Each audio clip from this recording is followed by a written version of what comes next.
She fired him in front of everyone. Applause filled the hangar. 40 minutes later, her jet vanished into a mountain storm. And the only person who could bring it back was the man she'd just destroyed. He was nobody. A maintenance worker. A single father who packed his toolbox and walked away without a word while hundreds cheered his humiliation. But 38 people were now hurtling through black sky in a dying aircraft, and every expert in every control room in the country was asking the same question. Where is Landon Hayes? If this is your first time here, welcome. And if you've been with us a while, you already know what we do. We tell the stories that stay with you. Hit subscribe so you never miss what's coming next, because we promise you, you don't want to be the one who missed it. Tap the like button if you're already hooked, and drop a comment telling us your city and country. We want to see how far this story travels. Now settle in. This one's going to hurt before it gets better. The hangar at Ashcroft Aviation's regional hub outside Denver was the kind of place that smelled like jet fuel and ambition in equal measure. 40,000 square feet of polished concrete, banks of fluorescent lighting humming overhead, and at any given hour a controlled orchestra of mechanics, engineers, ground crew, and logistics staff moving around aircraft worth more than most small countries. It was Sienna Ashcroft's favorite building in the world. She'd said so in a profile in Forbes 2 years ago, and she hadn't been lying. She arrived at 6:47 that Tuesday morning in a black SUV with tinted windows, 2 minutes ahead of schedule.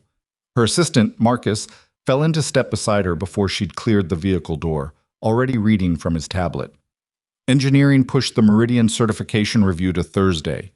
Your 9 o'clock with the Singapore delegation confirmed. And there's a situation in Bay 7. What kind of situation? Maintenance hold on the Gulf Stream. Inspection flag from the overnight crew. Sienna didn't break stride. Who flagged it?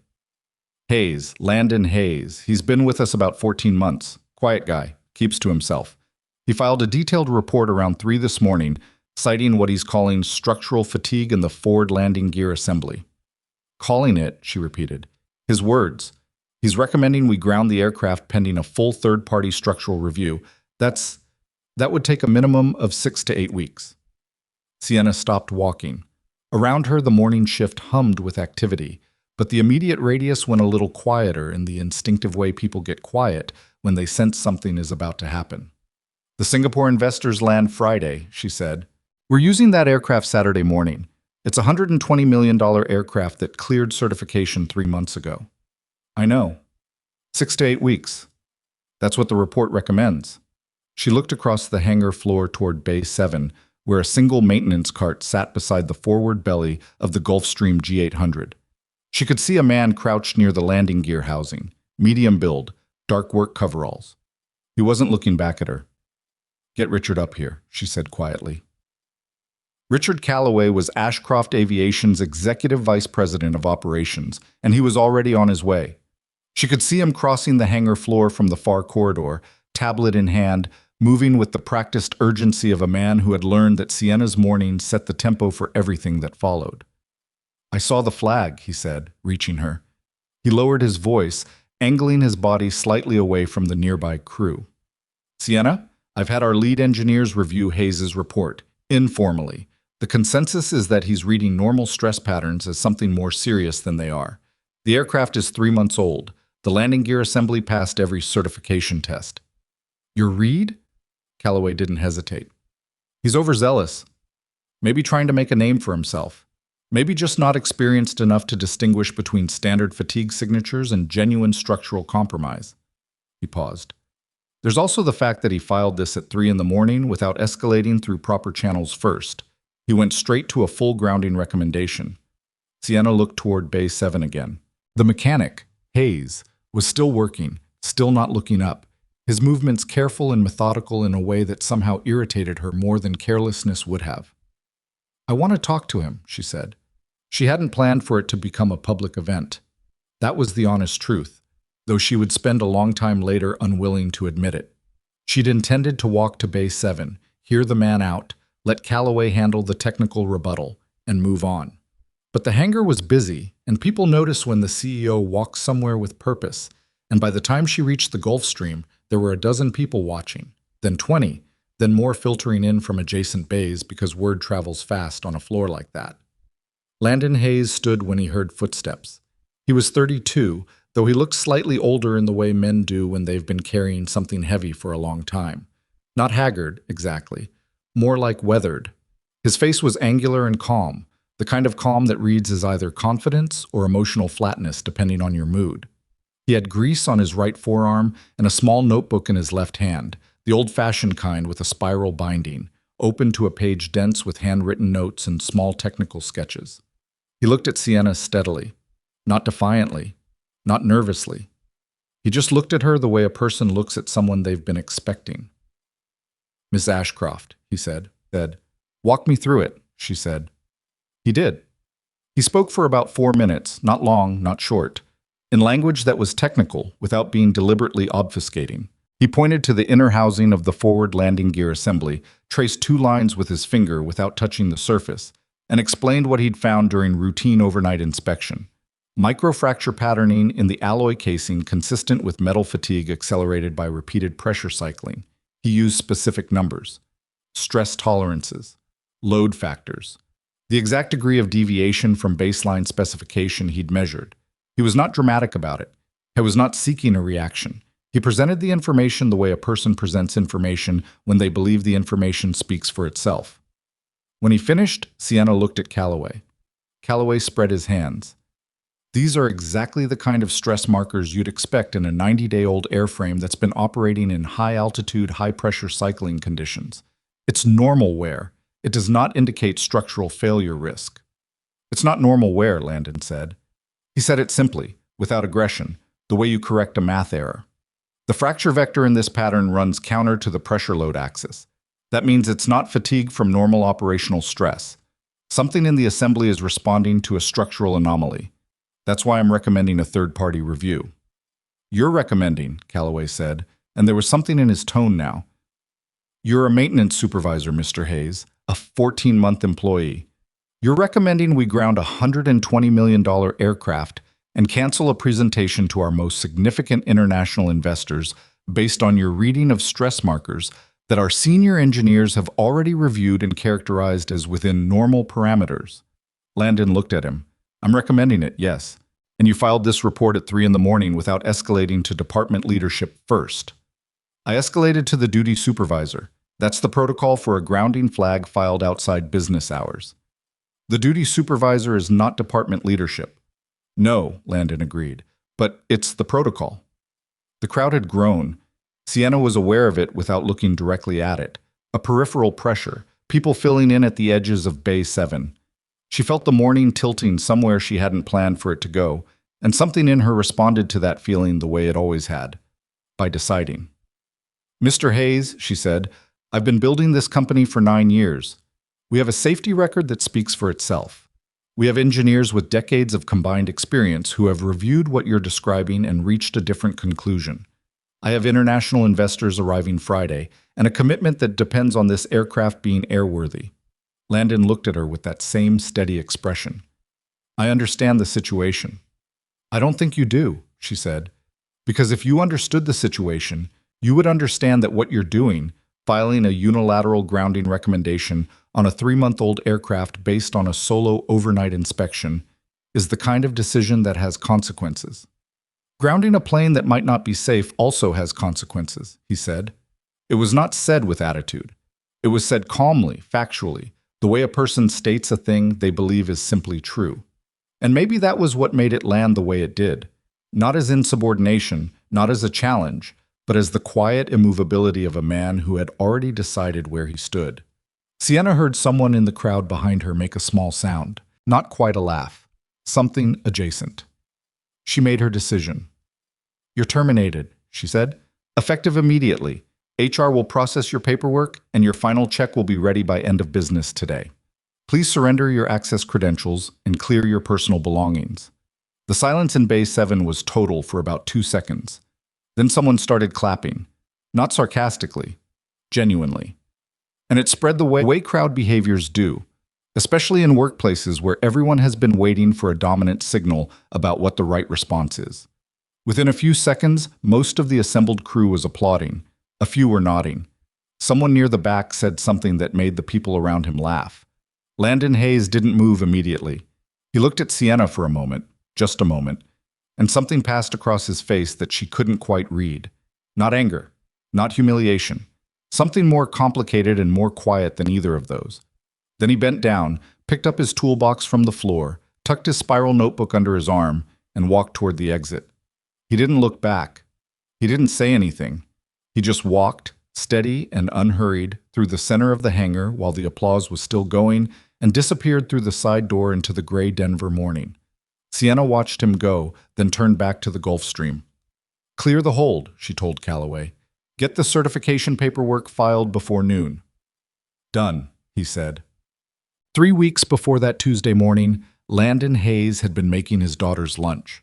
Specifically, he'd been attempting to cut a peanut butter sandwich into the shape of an airplane, which sounds more manageable than it is when you're working with a butter knife, and the vague memory of what the bread knife's cutting edge is supposed to feel like before you realize you left it in the drying rack. His daughter, Maisie, was 7 years old and had extremely specific feelings about her sandwiches. "That's not an airplane," she said from the kitchen table, where she was drawing something with a green crayon. "It's an abstract airplane," Landon said. "There are no abstract airplanes." "There are many abstract airplanes. Abstract art is a legitimate—" "Dad," he looked at what he'd produced. She had a point. "I'll cut it into a rectangle," he said. "A rectangle is fine," Maisie said, with the particular magnanimity of a 7-year-old granting a pardon. He cut it into a rectangle and thought about the landing gear report he'd been reviewing the previous night. The numbers sitting in the back of his mind the way numbers do when they don't add up the way they should. He wasn't the type to second-guess himself after he'd done the work. You look at the data, you run the calculations, you check them twice. Either the numbers tell you something or they don't, and these numbers were telling him something. He thought about bringing it up with Torres, his supervisor, when he got in. Then he thought about how Torres had been looking lately. Stressed, pulled thin, 3 different ongoing certification reviews, and the Singapore contract hanging over the whole department like weather. He decided he'd run the calculations one more time first. Be sure before he brought it to anyone. That was how he'd ended up at the aircraft at 1:30 in the morning, working alone in Bay 7 with only the overhead maintenance lights and the steady background hum of the building's HVAC for company. This was not unusual for Landon Hayes. He'd always worked better at night. The quiet helped him think. The absence of other people asking other questions let him stay inside a problem the way a problem deserved to be stayed inside, completely, without interruption, until he understood it. What he found in that forward landing gear assembly at 2:17 a.m., under the specific angle of his inspection light and measured against the micrometers in his kit, confirmed what the preliminary review had suggested. And a little more. He sat on the cold concrete for a while after he was done documenting it. Not because he was uncertain. He was not uncertain. He sat because he understood what reporting this was going to do to a very complicated week for a lot of people. And he was the kind of man who gave weight to that even when it didn't change his decision. He filed the report at 3:04 a.m. He drove home in the dark, made coffee he didn't drink, and sat at the kitchen table reading over the inspection notes until Maisie came downstairs at 6:45 in her pajamas with a small gray stuffed rabbit she'd had since she was 2, and he closed the folder and asked her if she wanted eggs. She said she wanted the airplane sandwich. He said he'd try. People who worked alongside Landon Hayes at Ashcroft Aviation generally described him the same way when asked: quiet, capable, hard to read.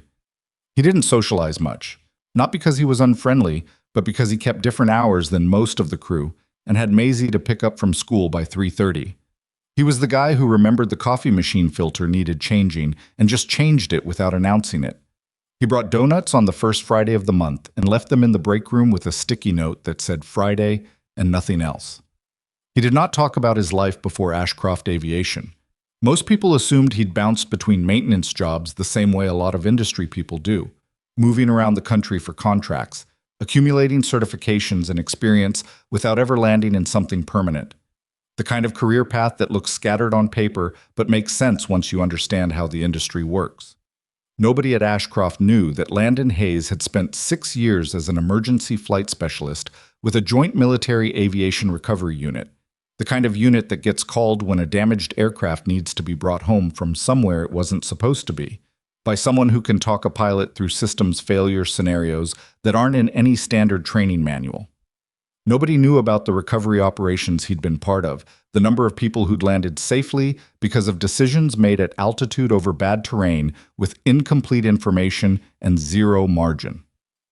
He didn't talk about it because it was behind him. He'd chosen to leave, not forced out, not discharged, not disillusioned. He left because Maisie was 4 and had started asking where Daddy was on the mornings he came home from a deployment, and his wife had been gone for 14 months by then. And he'd looked at his daughter one morning with her rabbit and her serious eyes and understood that she needed someone who was there more than she needed a father who was exceptional somewhere else. So he'd come back to Denver, where his wife's sister lived and could help with pickup days, and found work that used enough of his skills to keep him honest without requiring him to be gone. He took Maisie to the park on weekends. He helped her with the math homework she found too easy and the reading homework she found too hard. He made her lunches, badly shaped sandwiches, and read to her at night and sat in the bleachers at her school's fall fair with a cup of terrible hot chocolate. He had no particular feeling about being ordinary. He found it, if anything, a relief. I was 40 minutes away from the hangar, sitting in his truck outside Maisie's school at 3:20 in the afternoon, when his phone rang with a number he didn't recognize. He almost didn't answer. He had a rule about unknown numbers. Ignore them, and they either leave a message or they don't. And either way, you find out what they wanted without having to manage the inconvenience of a real-time conversation. But something made him answer this one. He couldn't have said what. "Hayes," he said. A woman's voice on the other end, strained. "This is Elena Park from Denver Regional Air Traffic Control. Mr. Hayes, I need to ask you something very directly, and I need you to answer honestly." "Okay," he said. Ashcroft Aviation Flight Designation Sierra Alpha 7 departed Denver at 12:45 today. It's a Gulfstream G800 carrying 38 souls. 40 minutes ago, it entered instrument meteorological conditions over the Sangre de Cristo Range. At 13 minutes ago, we received a mayday from the flight deck reporting catastrophic failure of the forward landing gear system and concurrent navigation instrument failure. The captain sustained a head injury from extreme turbulence and is incapacitated. The co-pilot has no experience managing compound systems failure in mountain instrument conditions. She paused. "We pulled every specialist database we have. Your name came up under an old military clearance designation, a call sign attached to 6 confirmed emergency recovery operations over 14 years. Landon was quiet for a moment. "What's the co-pilot's name?" he asked. "Torres, Daniel Torres. He's 28 years old." Landon looked out the windshield at the school's front entrance, where a few kids were starting to trickle out in coats and backpacks. He watched the door without seeing it, running the mathematics of what he'd just been told. The aircraft, the terrain, the weather window, the cascade of system failures, running it quickly, the way a person runs it when they've run these kinds of calculations before. "How long since the Mayday?" he asked. 14 minutes now." "What's their current altitude and heading?" She gave him the numbers. He did the math. "I need a helicopter to get to your facility," he said. "I need it in 8 minutes." "We have one standing by," she said immediately. Maisie appeared at the school door then, in her yellow jacket with the hood up, her rabbit stuffed into her backpack, looking around the pickup area. She spotted his truck, and her whole face changed. The particular brightness that children wear when they find what they were looking for. Landon got out of the truck. She ran to him. He crouched down and held her for a second. She smelled like school and the apple slices they put in the afternoon snack. She pulled back and looked at his face the way kids look at a parent's face when they're trying to read the weather. "What's wrong?" she asked. He smoothed her hair back from her forehead. "I have to go help some people," he said. "Aunt Carrie's going to pick you up in a few minutes. She already knows." Maisie studied him. "Is it dangerous?" He looked at her. Her serious dark eyes, her rabbit's ear sticking out of the backpack zipper. "I'm going to come home," he said. "That's not what I asked." He almost smiled. Even at 7, she had this quality. She caught the dodge, every time. She got it from her mother. "It's a little dangerous," he said, "but I know what I'm doing." She held his gaze for a moment longer, the way she did when she was deciding whether to push further. Then she nodded once, a small, grave nod, and let him hug her again. He kissed the top of her head. He stood up. He picked up his toolbox from the truck bed out of habit, realized he wouldn't need it, and set it back down. Then he turned and walked toward the sound of rotor blades spinning up 2 blocks away, in the empty lot adjacent to the school's sports field, getting faster. He didn't look back. He'd made that choice before, and it had cost him something permanent. He understood, in a specific and unsentimental way, that some choices you make once and carry forever, and some you make again and again, and this, walking toward the sound, toward the thing that needed doing, this was the second kind. The helicopter lifted before he'd finished pulling his harness on.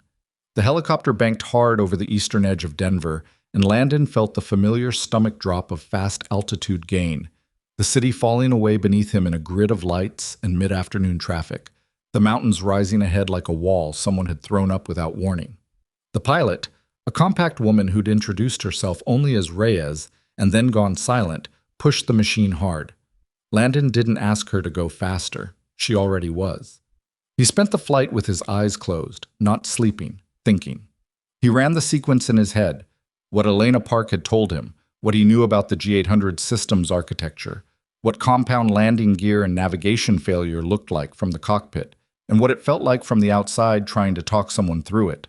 He thought about the Sangre de Cristo range in late afternoon weather, which was not a thing anyone with experience thought about casually. Those mountains didn't forgive improvisation. He thought about Daniel Torres, 28 years old, alone in a cockpit, above terrain that could kill you just by existing near it. He stopped thinking about Torres when they landed, because thinking wouldn't be useful anymore. Now it would need to be something else. The Regional Air Traffic Control Facility was a low concrete building on the northern edge of the airport complex, functional and windowless, in the way government buildings are when the people inside them don't need to see outside to do their jobs. Elena Park met him at the door. Early 40s, dark-ringed eyes, a headset pulled down around her neck like a piece of jewelry she'd forgotten she was wearing. She had the look of someone who had been managing a crisis for long enough that managing it had become the entire texture of her existence. She didn't extend her hand. She started walking. Torres has been on the radio for 19 minutes, she said, moving fast down a corridor. He's holding the altitude, but barely. The turbulence knocked out their primary nav system about 8 minutes after the Mayday. They're flying partial instruments. The landing gear indicator is showing red across the board. Forward assembly will not lock, and when they tried to cycle it manually, they lost hydraulic pressure to the secondary system. What's the fuel state? Approximately 2 hours 40 minutes at current consumption. Weather window over the Sangres? Deteriorating. They've got a cell moving in from the southwest. Forecasters are putting the worst of it over the range in about 90 minutes. Landon did that math too. The margins were not comfortable.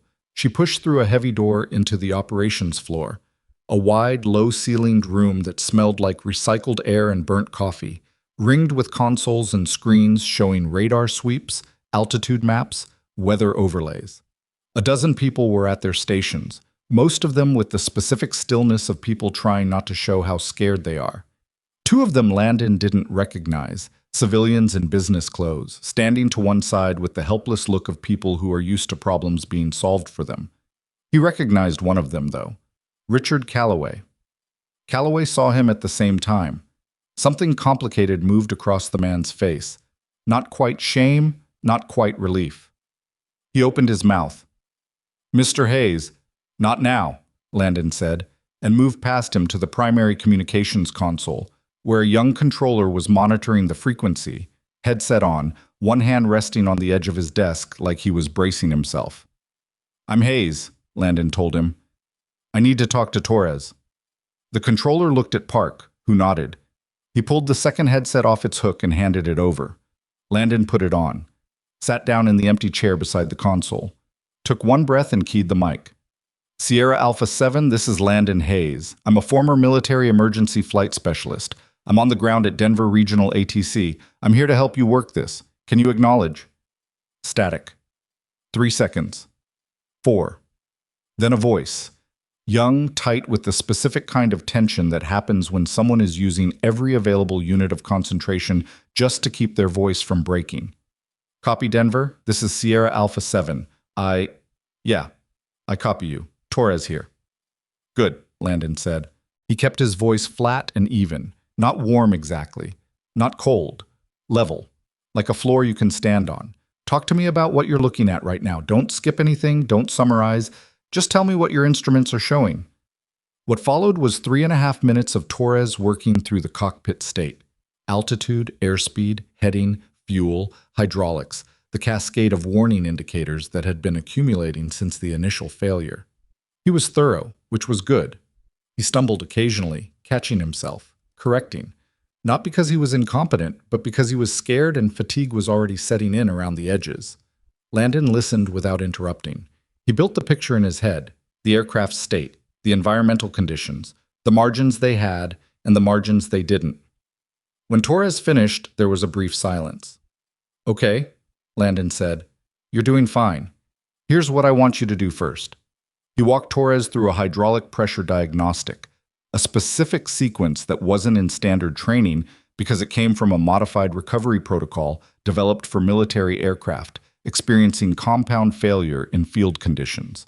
Torres followed the steps carefully, reading back each action before taking it, which told Landon something useful. The kid was precise under pressure.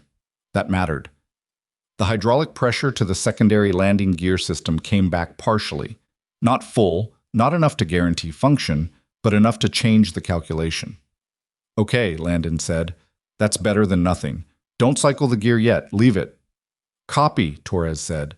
Then, after a pause, "Mr. Hayes, I've got 38 people back there. The flight attendants are keeping them calm, but I can feel them. You know? I can feel that there's 38 people behind this door."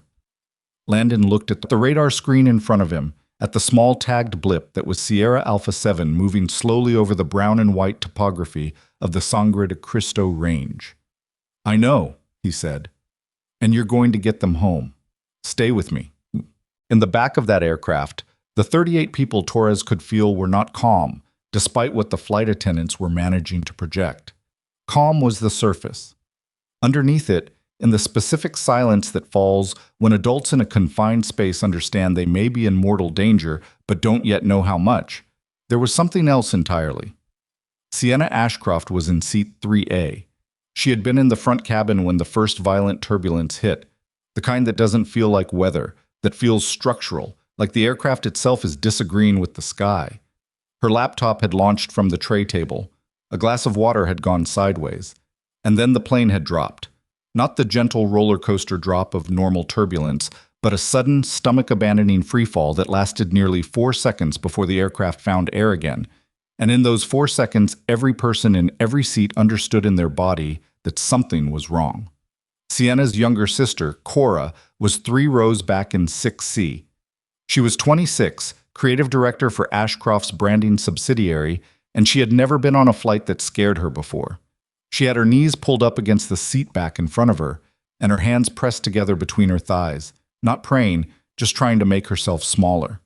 The woman next to her, one of the Singapore investors, mid-50s, expensive suit, was staring at the ceiling with an expression of concentrated blankness that Sienna recognized as someone else doing their own version of the same thing. Sienna was trying to think. It was what she did under pressure. It was her first response to any crisis. But thinking required information, and what information she had was incomplete and frightening. The captain was hurt. The plane had lost something in its systems. They were over mountains, and from the sound of the turbulence buffeting the fuselage in irregular, unpredictable waves, the weather was getting worse. She pressed the attendant call button.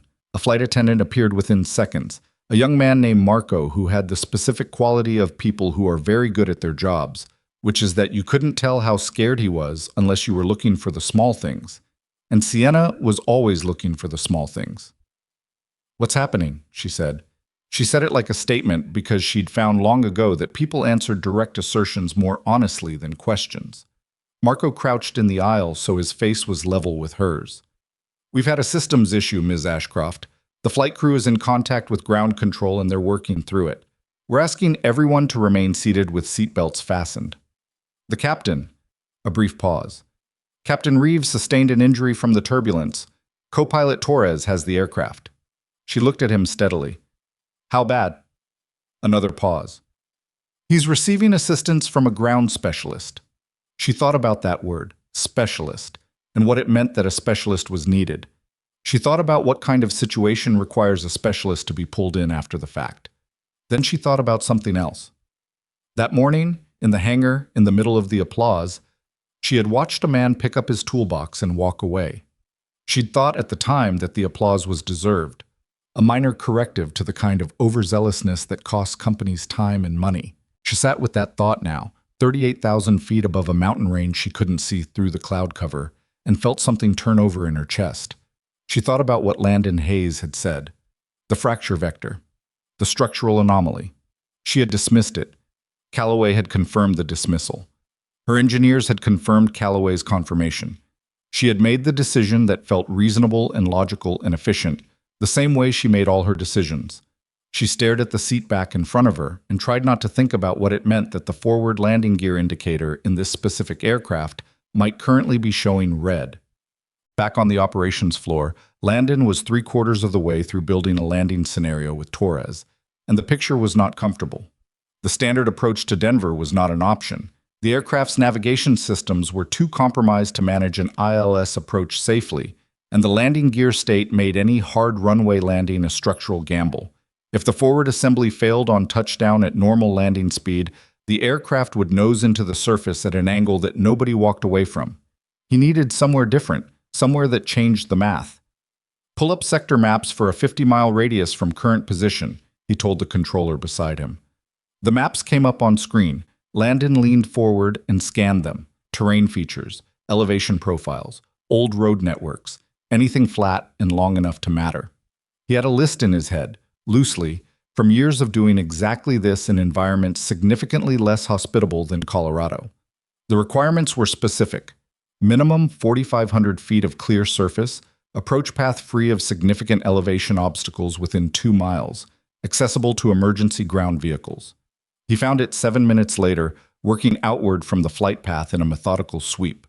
An old military auxiliary strip, decommissioned in the mid-90s, tucked into a valley between two ridgelines approximately 32 miles from the aircraft's current position.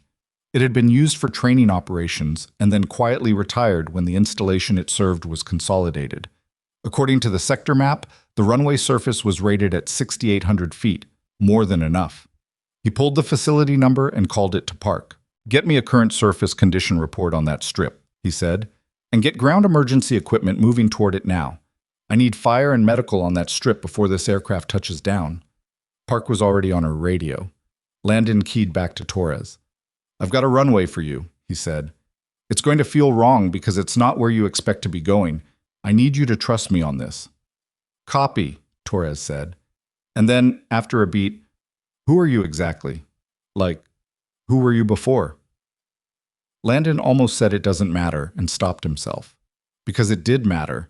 In the way that specific things matter when you're 28 and alone in a cockpit above bad terrain, and someone you've never met is asking you to point a broken aircraft at an abandoned runway between two mountains. "I spent 6 years doing exactly this," Landon said, "talking damaged aircraft to the ground in places they weren't supposed to be.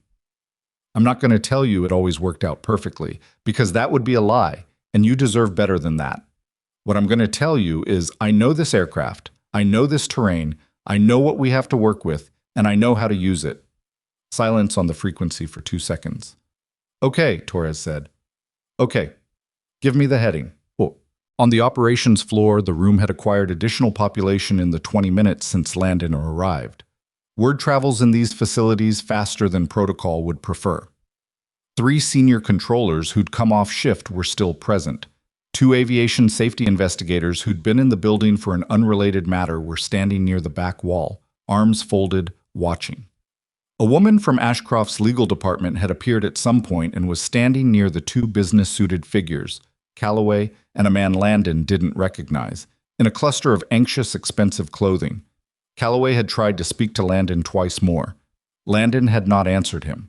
There was nothing Calloway could say right now that was relevant to what Landon was doing, and relevant was the only currency that mattered in this room at this moment. What happened next didn't happen because anyone made it happen. It happened because the truth has a way of surfacing when there's enough pressure on the container. The aviation safety investigators near the back wall, one of them, a heavy-set man with reading glasses pushed up on his forehead, had been on his phone since arriving. He came off the call and spoke quietly to his colleague. His colleague went to a console and pulled up something on screen. They conferred. Then the heavy-set man walked to where Park was standing and spoke to her in a low voice. Park looked at the screen, looked at the heavy-set man, looked across the room at Calloway. Landon caught none of this in the moment. I was focused on Torres, walking him through the preliminary approach sequence, building the picture of what the landing was going to feel like before it happened, because the worst thing you could let a pilot do in a bad landing scenario was be surprised. Surprises killed people. What didn't kill people was knowing exactly what the aircraft was going to do and having already decided how to respond. When you come off the ridge on your final approach, you're going to feel a crosswind from your left, Landon said. The valley channels it. It's going to try to push your nose right. You're going to correct, and you're going to feel like you're overcorrecting, and you're not. Stay with the correction. Trust what I'm telling you. How do you know there's going to be a crosswind? Because I know this valley, and because there's always a crosswind when you need there not to be. A short silence. Then Torres made a sound that was almost, not quite, a laugh. Copy that. The weather cell was accelerating. Landon could see it on the radar overlay, the mass of it pushing up from the southwest, the leading edge already eating into the clearer air that the aircraft needed. The timing was tighter than he'd prefer. Every scenario he'd ever managed had involved timelines he'd prefer to be different, so this was familiar, but familiarity doesn't make a tight window comfortable. It makes you move faster. He was walking Torres through the gear cycle protocol, the specific sequence that might, with the partial hydraulic pressure they'd recovered, lock the forward assembly well enough to survive a controlled landing. When Park appeared beside him and put a folded piece of paper on the console, he didn't look at it. Not now, he said. You need to see this. After.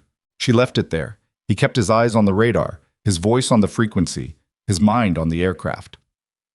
40 minutes into the operation, the picture looked like this.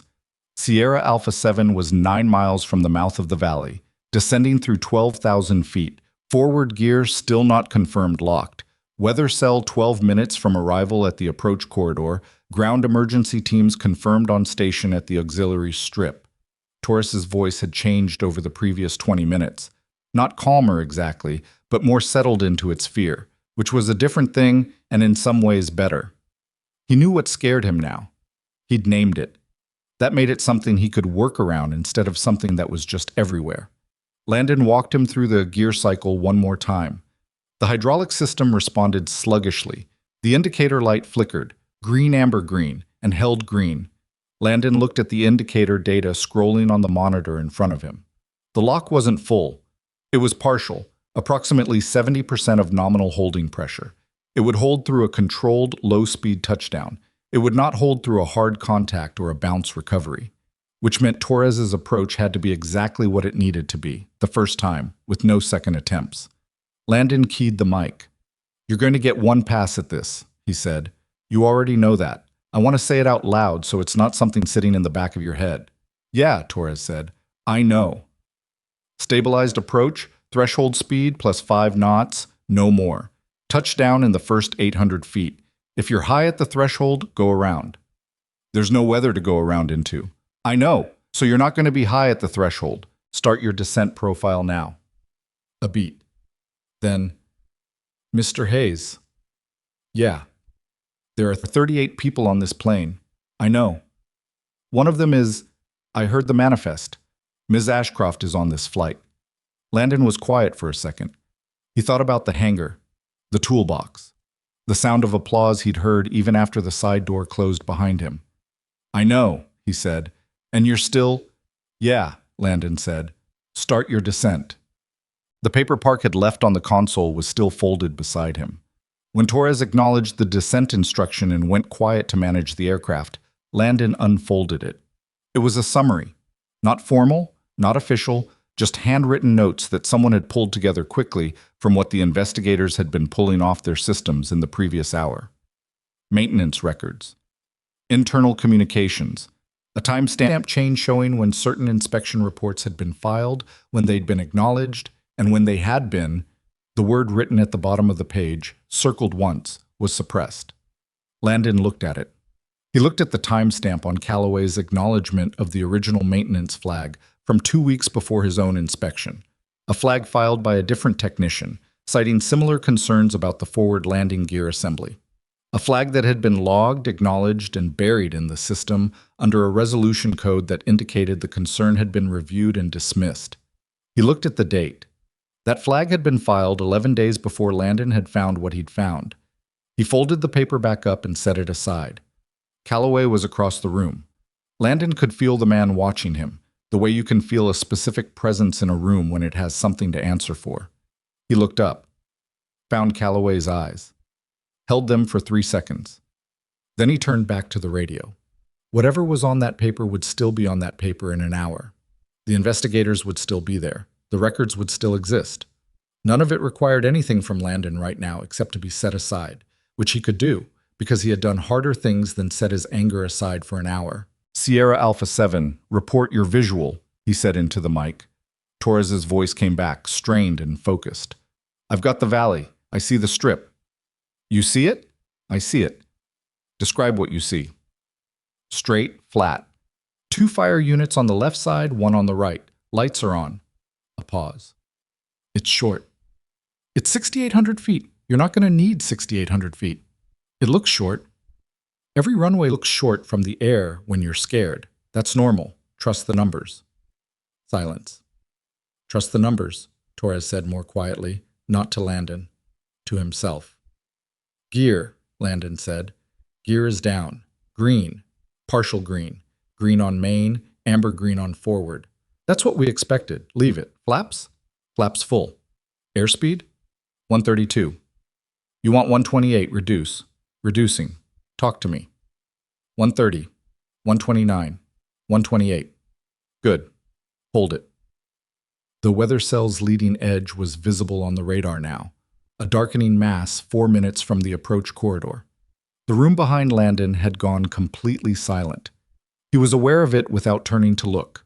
A held breath, plural. A room full of people watching a radar blip move down a glide slope toward a strip of concrete between 2 Colorado ridgelines. 6 miles, Torres said.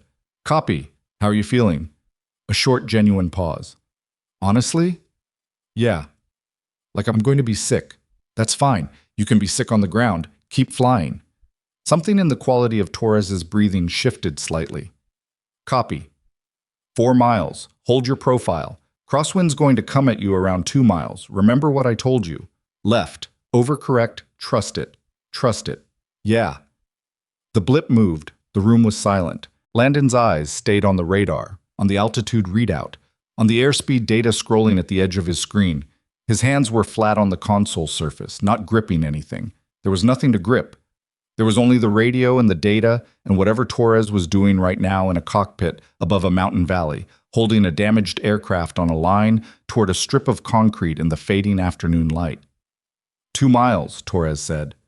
And then the crosswind hit, and Torres said nothing for 4 seconds because there was nothing to say, and Landon watched the heading indicator drift, and then correct, and then overcorrect, and then settle. Not perfectly, but close enough, which was what close enough looked like when it actually counted. 1 mile, Torres said. His voice was different now. Not calmer, stripped down to something beneath calm, something functional and focused and running on a fuel that had nothing to do with feeling okay. Threshold in 30 seconds, Landon said. If you're high, I'm not high. Okay? I'm on it. Okay, Landon said. Bring them home. The frequency went silent except for the sound of engines, the particular tight whine of a Gulf Stream on approach, even filtered through radio transmission. And then, distantly, the sound of tires making contact with concrete, and the immediate shriek of brakes, and the lower grinding percussion of something in the forward gear assembly working against forces it was barely equipped to handle, and the sound went on for what felt like a very long time before it stopped. The blip on the radar stopped moving. Landon took his hands off the console. He realized they weren't steady, which surprised him mildly in the way that things surprise you when you've been focused hard enough to lose track of your own body. The room exhaled. Torres's voice came over the frequency, hoarse and slightly broken at the edges. Sierra Alpha 7 on the deck. All stop. Requesting emergency services to the aircraft. Park was already confirming it. Emergency units were rolling. Landon leaned back in the chair and looked at the ceiling for exactly 2 seconds. Then he straightened up and pulled the headset off and set it on the console. Behind him, someone was crying, quietly, trying not to. He didn't look to see who. He picked up the folded paper Park had left him, looked at it for a moment. Then he stood up and turned around and looked at Richard Calloway across the width of the operations floor. Calloway looked back at him. The man's face was gray. Not guilty gray exactly. More like the gray of someone who has been watching, for the past hour, the full weight of a decision come back to rest exactly where it originated. The heavy-set investigator was already moving toward Calloway. Landon let them do their work. He walked to the window at the far end of the room, the one that looked out over the airport, and beyond it the darkening mountains where the weather cell was finally arriving, too late to matter, breaking open across terrain that was empty of anything it could harm. He thought about Maisie, about the way she'd looked at him outside the school, her small, grave nod, the rabbit's ear sticking out of the zipper. He thought about the phone call he would make as soon as he got clear of this building. He thought about 38 people walking off an aircraft on an abandoned military strip in the foothills. In the cold, probably shaking, some of them probably crying, all of them alive. He thought about Torres sitting alone in that cockpit right now in the sudden quiet after engines off, and what a person does with themselves in the minutes after something like that. He didn't think about Sienna Ashcroft. Not yet. There would be time for that later, when the adrenaline had finished clearing out of his system and he could think about her without the anger arriving first. For now, he just stood at the window and watched the storm move across the mountains and waited for his hands to stop shaking. The storm that had been chasing the aircraft across the Sangre de Cristo range arrived at the abandoned strip 40 minutes after the last emergency vehicle cleared the tarmac. By then, there was nobody left to catch. The passengers had been bused to a staging area at a regional facility 20 miles east, wrapped in emergency blankets and handed cups of bad coffee, and the aircraft sat alone in the gathering dark with its forward gear canted at a slight angle that told the whole story to anyone who knew how to read it. Landon got the call from Carrie at 5:47 p.m.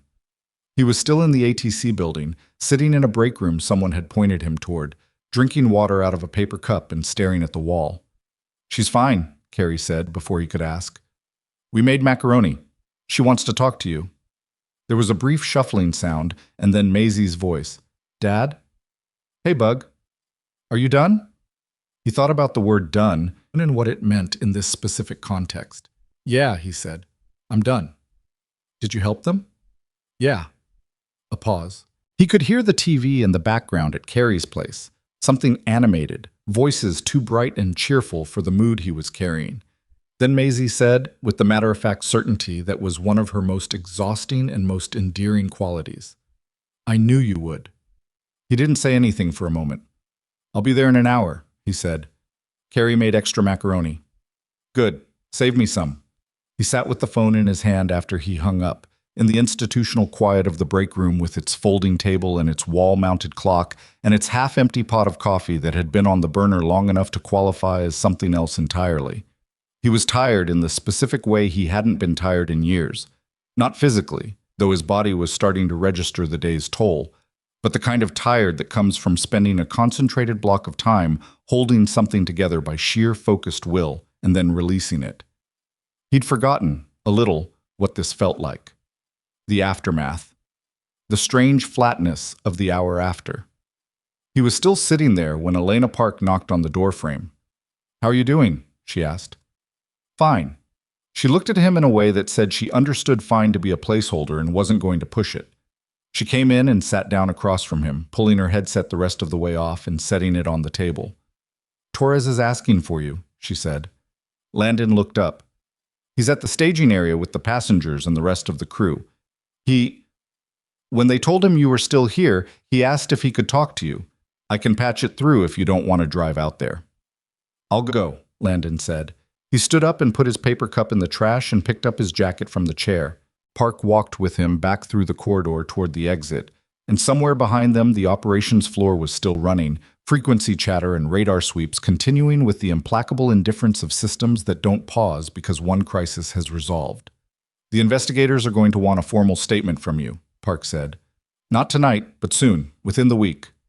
"I know." "What you found on that aircraft?" She stopped. "The records they pulled tonight. It goes back further than just your report." I know that too. She pushed through the exterior door and they stood for a moment in the cold night air, the airport spread out around them in its constellation of lights. For what it's worth, she said, I'm glad someone answered when I called. Landon looked at her. You had a backup. I had a list of names, she said. You were the first call. There was a reason for that. He didn't ask what the reason was.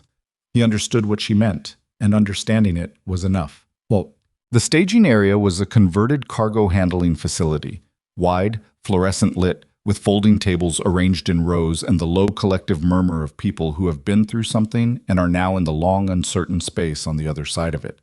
Red Cross volunteers were moving between tables. A medical team occupied the far corner, still attending to a few passengers who'd taken the worst of the turbulence. Captain Reeves was somewhere in the building with a documented concussion and a badly wrenched shoulder, resting under medical supervision. Landon stood at the entrance for a moment and looked at the room. 38 people, or close to it, some already on phones, some sitting in silence, some in the particular animated near-hysterical conversation that happens when people are processing shock through their mouths because they don't know what else to do with it. He found Torres by the windows on the far side of the room. The co-pilot was 28 and looked younger than that right now, which is a thing that happens to people after they've been pushed past a threshold. They shed some protective layer and something more fundamental shows through. He was sitting on the edge of a folding table, still in his uniform shirt with the jacket off, an untouched cup of coffee in his hands. He looked up when he saw Landon and immediately stood, with the instinctive reflex of someone who's been taught to stand when authority enters a room. Sit down, Landon said. Torres sat. Landon pulled over a folding chair and sat across from him. They looked at each other for a moment. You did good work up there, Landon said. Torres shook his head. I was terrified. Yeah. The whole time. My hands were shaking. I couldn't get them to stop. I know, you still flew the approach. Torres looked down at the coffee cup. He turned it in his hands. When you told me to bring them home, He stopped, started again. I almost went to pieces right there, because I wanted someone else to do it. I didn't want it to be me. I kept thinking, there has to be someone more qualified. There has to be someone who... There wasn't, Landon said. There was just you, and you did it. You did most of it. I talked. You flew. Those are different things, he paused. The talking is the part that can be done from the ground. The flying is the part that can't. Torres looked at him for a moment. He was holding the coffee cup like it was something he needed to grip. His eyes were dry, but only just. The passengers, he said. When we stopped, when I cut the engines and the emergency doors opened, I heard them. I heard everyone coming out. He swallowed. I didn't go back there. I probably should have. I just sat in the cockpit for a while. That's okay. Is it? Yeah, Landon said.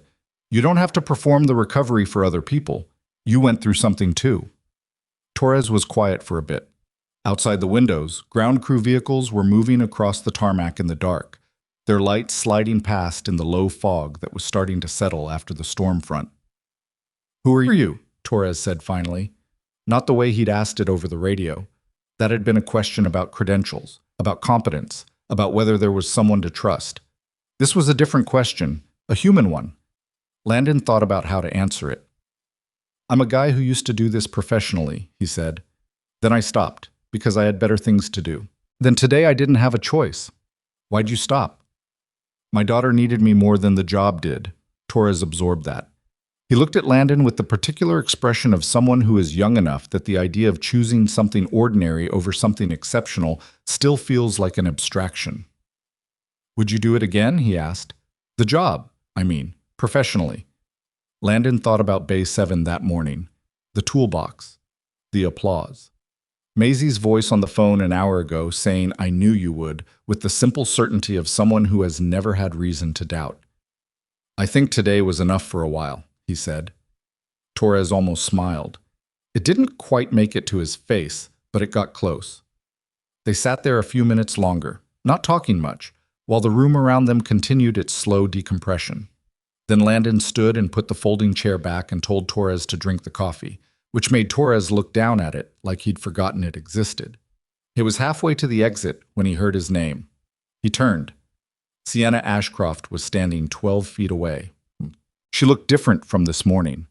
That was the first thing, an obvious thing, but it was true in a specific way that had nothing to do with her hair or her clothing or the physical fact of a long and terrible day.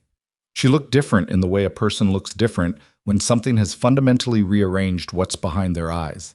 She was still Sienna Ashcroft, still the posture, still the precision of how she held herself, but there was no performance operating underneath any of it. Whatever kept the performance running had been knocked offline somewhere over the Sangre de Cristo range and hadn't come back yet. She had a Red Cross blanket around her shoulders that she clearly hadn't asked for and hadn't quite gotten around to removing. Her sister was behind her, the younger woman from 6C, dark-haired, who was watching Landon with an expression somewhere between wariness and something else. Sienna looked at him and didn't say anything for a moment. "Ms. Ashcroft," he said, "I need to—" She started and stopped. Started again. "I don't know how to say this correctly." "You don't have to." "I do." She said it with a quiet firmness that told him this wasn't a social gesture. She'd decided something, somewhere between the aircraft and this room, and she was going to follow through on it. "What I did this morning was wrong. Not just the termination, the whole of it, the way I did it, in front of everyone, She pressed her lips together briefly. "I believed I was making the right call. I thought you were wrong about the aircraft. And I let other people's assessments override something you told me with very specific information, because the specific information was inconvenient for me." Landon looked at her steadily. "You could have told us to—" She stopped. She wasn't going to say it the easy way, he realized. She was going to make herself say the hard version. "You had every reason to let that plane stay in the air after what I did to you. You had every reason to let it be someone else's problem." "No," he said. "I didn't." She looked at him. 38 people, he said. 37 of them didn't do anything to me." She was quiet for a second. The blanket slipped off one shoulder and she didn't fix it. "I'm sorry," she said, "for this morning. I'm sorry for the way I treated you in front of—" She glanced around the room, and something in the gesture was almost involuntary, like she was still aware of audiences even when she was trying not to be. "In front of everyone. You deserve better than that, and the people who watched it happen deserved better than to watch it." Landon didn't say it's fine, because it wasn't, and they both knew it. He didn't say "I forgive you," because that wasn't a transaction that happened in a cargo facility 12 hours after the fact. What he said was, "Okay." She looked at him like she wasn't sure what to do with that. "Okay," he said again, more evenly. "I hear you." Something shifted in her face. Not relief exactly. More like the release of a tension she'd been holding without knowing how hard she was holding it. Her sister stepped forward slightly and extended her hand. "I'm Cora," she said. "I was in 6C. Landon shook her hand. She had a firm grip and the slightly too bright eyes of someone riding an adrenaline come-down. "Was it bad back there?" he asked. He didn't mean it to be a kind question specifically. He was genuinely asking. "It was really bad," Cora said, with a directness that her sister seemed to appreciate as much as Landon did. "I had my knees up and I was holding my own hands for about 40 minutes. The man next to me didn't move. I thought at one point he might have had a heart attack, but he was just doing that thing people do." "Yeah. When we landed, when we stopped," she shook her head. "People were crying. This investor, this very large man in a very expensive suit, he was crying into his hands. The flight attendants were crying. I was crying." She paused. "I'm not a crier." "It's an appropriate response," Landon said. Cora looked at him with a brief, genuine smile. "Sienna doesn't cry," she said. She got very quiet instead, which is her version. Sienna gave her sister the look of someone who has endured decades of having their emotional tells accurately narrated. "You didn't have to tell him that," she said. "I know," Cora said, entirely without remorse. Landon noticed that some of the tension in the immediate space had changed. Not dissolved. There was still too much history in the air for that, too much from the morning and too much from the last several hours, but shifted into something that was at least breathable. He noticed also that Sienna was watching him with a quality of attention that was different from the way she'd looked at him this morning. This morning, she'd looked at him as a problem to be assessed. Now she was looking at him the way you look at someone when you're trying to actually understand them, and you're aware that you haven't been doing that. The records they found, she said, and the shift back to the operational was immediate in her voice. This was a person who moved naturally toward the concrete, toward action, toward the thing that could be addressed. Calloway. I know what they found, Landon said. I didn't know, she said. I want you to know that I didn't know about the previous flag. The report before yours. He looked at her evenly. Do you believe that changes what happened this morning? She held his gaze. No, she said. It doesn't. He nodded once. He's been with the company for 6 years, she said, and there was something in her voice that wasn't defense of Calloway, more like someone auditing their own judgment and finding the results disturbing. I trusted him. I let his read override my own because he has more years in the industry than I do, and because She stopped, looked away briefly. Because I wanted the problem to not be real. A 6 to 8 week grounding was expensive and complicated, and the Singapore timeline was, it mattered to me and I let it matter more than it should have. Landon said nothing. He didn't need to. I'm going to need to know what else I missed, she said, in the company, in the safety protocols, in the culture that allowed a man like Calloway to bury a report. She looked at him with a directness that he recognized as a quality she shared with her sister, underneath all the surface differences. I'm going to need people who will tell me what they actually see. He understood what she was moving toward. He wasn't ready to go there yet, and she could see that. Not tonight, he said. No, she agreed. Not tonight. He got to Carrie's house at 7:22. Carrie opened the door before he reached it. She'd seen his headlights, and he could smell the macaroni from the porch, that specific warm, starchy smell that managed to cut right through everything the day had left on him. She's awake, Carrie said. I tried. She wasn't having it. I know. Carrie looked at him the way she'd been looking at him for 8 years, since before her sister died, since before any of this. The particular look of a woman who has watched someone she loves carry more than a person should, and has learned that the most useful thing she can offer is just to keep the porch light on. She put her hand briefly on his arm and went back inside. Maisie was on the couch in her pajamas with the rabbit and a picture book she was not reading because she was watching the doorway for him. When he came in, she didn't run to him the way she used to when she was smaller. She'd gotten old enough to modulate it, to let herself register the relief before expressing it. But the relief was completely visible. You look tired, she said. I am tired. He sat down on the couch beside her and she immediately repositioned herself against his side with the efficiency of long habit. Did everyone get off okay? Yeah, everyone's okay. She was quiet for a moment, then, was it like your old job? He thought about that. It wasn't a question he'd expected, and it wasn't a question he had a simple answer to. A little, he said. Do you miss it? He looked at the top of her head, her hair still a little damp from where Carrie must have made her take a bath before bed. He thought about the frequency going silent, about the sound of tires on concrete, about standing at the window afterward and waiting for his hands to stop. Sometimes, he said, because it was true, and she deserved true. But not more than I like being here. She seemed to find this satisfactory. She turned a page in the picture book she still wasn't reading. The man in the news story, she said. The one they kept talking about on Carrie's TV. He tensed slightly. What about him? They said it was you. She looked up at him. It wasn't a real news story yet, just people on the internet. Carrie was trying to turn it off, but she wasn't fast enough. He exhaled. Yeah. They said you used to be in the military. I was, for a while. How come you never told me? He thought about that. It was a fair question from a 7-year-old who'd been told her father fixed planes for a living, which was not wrong, just not all of it. Because it was before you, he said, and you're what matters now. She considered this with the solemnity she brought to things that she recognized as important. Then she put her head back against his side. Carrie saved you macaroni, she said. I know. I'll get some in a minute. It's probably cold. That's okay. She fell asleep against him within 15 minutes, which was what he'd expected, because she'd been holding the day in her small body the same way he'd been holding it, and the relief of him being present was apparently enough to finally let it go. He sat with her for a while without moving, one hand resting on her shoulder, listening to the house settle around them.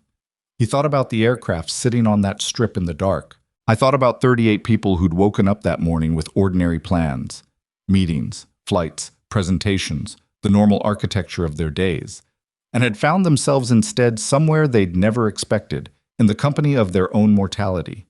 He thought about Torres, who would carry today for a long time. He thought about Sienna Ashcroft saying, "I'm sorry," in a cargo facility with a Red Cross blanket sliding off her shoulder, and meaning it, and it not being enough, and her knowing it wasn't enough, and saying it anyway. He thought about the folded paper in his jacket pocket, the suppressed maintenance reports, Calloway's timestamps, the 11-day gap between a buried flag and his own inspection. He thought about what had almost happened because of that gap. He thought about the applause. He hadn't let himself think about the applause until now. He'd kept it at arm's length, the same way he kept everything at arm's length when there was still work to do. But sitting in Carrie's quiet living room with his daughter asleep against him, he let it in. The sound of it. The way it had risen in the hangar while he was still in the room, while he was still picking up his toolbox, as though he were already gone and just hadn't walked out yet. It didn't make him angry, exactly. It made him tired in a particular way. Not at the people who'd clapped. They were reading the same signals he'd been given in the same environment and responding accordingly. At the ease of it. The way a crowd decides things. His phone buzzed on the cushion beside him. He looked at the screen. Unknown number. Different unknown number from Elena Parks. He almost didn't answer. Then he answered. "Hayes," he said quietly, so as not to wake Maisie. A woman's voice he recognized, though it took him a half-second, the legal department. The woman who'd been standing near Calloway in the operations center, which felt like a long time ago. "Mr. Hayes, I'm sorry to call at this hour. My name is Patricia Voss. I'm Ashcroft Aviation's general counsel. I'm calling to inform you that Richard Calloway was taken into federal custody approximately an hour ago. 2 additional executives have also been detained pending investigation. The FAA will be conducting a full audit of Ashcroft Aviation's maintenance documentation for the past 3 years. She paused. "I'm also calling to let you know that Ms. Ashcroft has instructed me to reach out and inform you that the company acknowledges the wrongful nature of your termination today and will be in contact regarding appropriate resolution." He looked at the wall. "Okay," he said. "Is there anything you need from us tonight, Mr. Hayes?" He looked down at Maisie. She'd turned slightly in her sleep so that one hand had found the front of his shirt, a small, unconscious grip. "No," he said. "I'm fine tonight." He ended the call and set the phone down and sat in the quiet. The news would start running properly by morning, he knew. Names, details, the story assembling itself from the outside in the way stories do when they're visible enough to attract attention. He would have opinions about how that went, when it happened, because he'd found experience of his own being described by people who weren't there was something that required management. But that was tomorrow. That was a tomorrow problem, and he had enough of those already. He carried Maisie to her room at 9 o'clock. She was fully gone, dead weight, her rabbit trailing from one hand, and tucked her in and sat on the edge of her bed for a moment in the dark. The room smelled like her, the specific warm particulate smell of a child who is deeply, unguardedly asleep. He thought, not for the first time and not with any particular pain, Claire would have liked today, not the danger of it, but the resolution. Claire had had a very specific appreciation for things coming out right after, nearly not coming out right. She used to say that near misses were the universe's way of making sure you noticed the things you were almost too distracted to see. He'd argued with her about that. It wasn't the universe doing anything. Things just happened. She'd said, "Sure, but you still notice, don't you?" He reached over and straightened Maisie's blanket where it had twisted. He stood up and went to the doorway. Carrie had reheated the macaroni without being asked. It was on the kitchen table with a spoon and a glass of water, and she was nowhere to be seen because she understood that what he needed right now was not company. He sat down and ate the macaroni, which was slightly overcooked the way reheated macaroni always is, and tasted like exactly the right thing. His hands had stopped shaking. Outside, the storm that had crossed the mountains was moving east, breaking apart over the plains, losing energy the way things do when they've run out of terrain to fight. By morning, it would be gone. The sky over Denver would be the particular clean pale blue that follows a hard weather system, and the city would wake up into it without thinking too much about why the air smelled the way it did, which is the way it always is with the aftermath of things. He finished eating and washed the bowl and turned off the kitchen light, and stood for a moment in the dark house, listening to the sounds of it. The refrigerator, the furnace. A car going past outside slow, minding its own business. Then he went to bed, because tomorrow was going to require him, and he intended to be ready for it. He was up at 5:30 the next morning before the alarm, which was not unusual. He'd always been a light sleeper, the kind that comes from years of being ready to move on short notice. And the quality of the silence in the house at that hour was different from the silence at any other time, thinner somehow, more provisional, and he'd learned to use it. He made coffee and sat at the kitchen table with his phone and did something he almost never did, which was read about himself. The story had assembled overnight the way Patricia Voss had suggested it would, built from flight radar data and ATC scanner recordings and the social media activity of 38 passengers who'd spent the previous evening processing what happened to them in the most available way. The accounts varied in their details and were consistent in their shape. A fired maintenance worker, a crippled aircraft, a man who came back anyway. Several of them had his name wrong in the early iterations. By 3 a.m., the name was correct. And by 5 a.m., there were 17 separate news outlets running versions of the story, and the version they were all running was not inaccurate exactly, but it had the quality of all versions assembled quickly from outside. They got the outline and missed what was inside the outline. Nobody mentioned Maisie. He was grateful for that. He put the phone face down on the table and drank his coffee. By the time Maisie came downstairs at 7 in her pajamas with the rabbit, he had her breakfast ready, and the phone was in his jacket pocket, and the kitchen looked like a kitchen instead of the morning after a catastrophe. She sat down and looked at the eggs and looked at him. "You made eggs," she said. "I did." "You only make eggs when something is bothering you." He looked at her, 7 years old. "Eat your eggs," he said. She ate her eggs and watched him with the quiet attentiveness she'd had since she was very small, the quality that had made Claire laugh and say she was going to be a therapist or a detective, and possibly both. He drove her to school at 8 and walked her to the entrance, and she stopped before going in and turned around.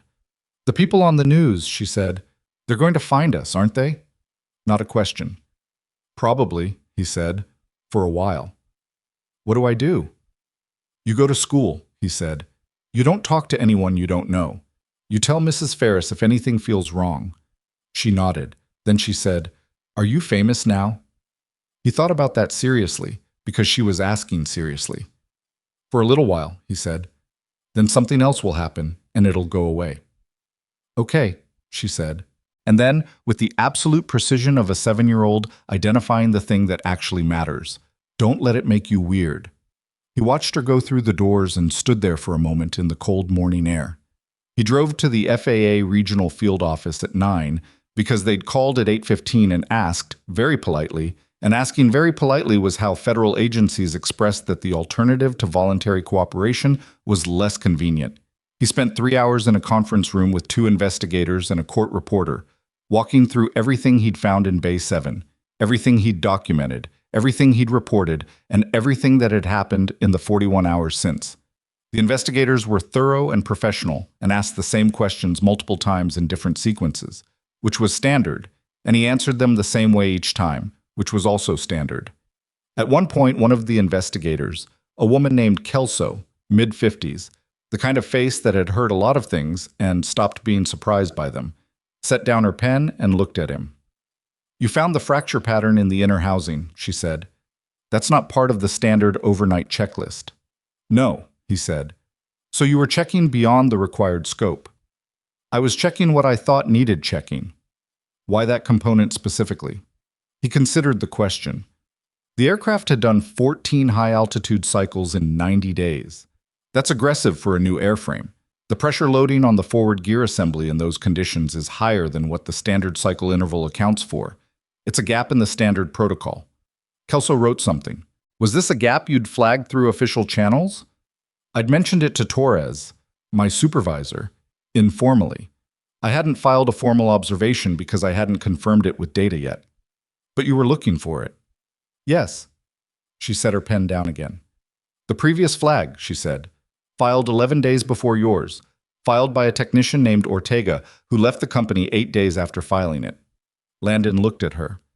"He didn't quit," she said. "He was encouraged to resign. Calloway handled it personally.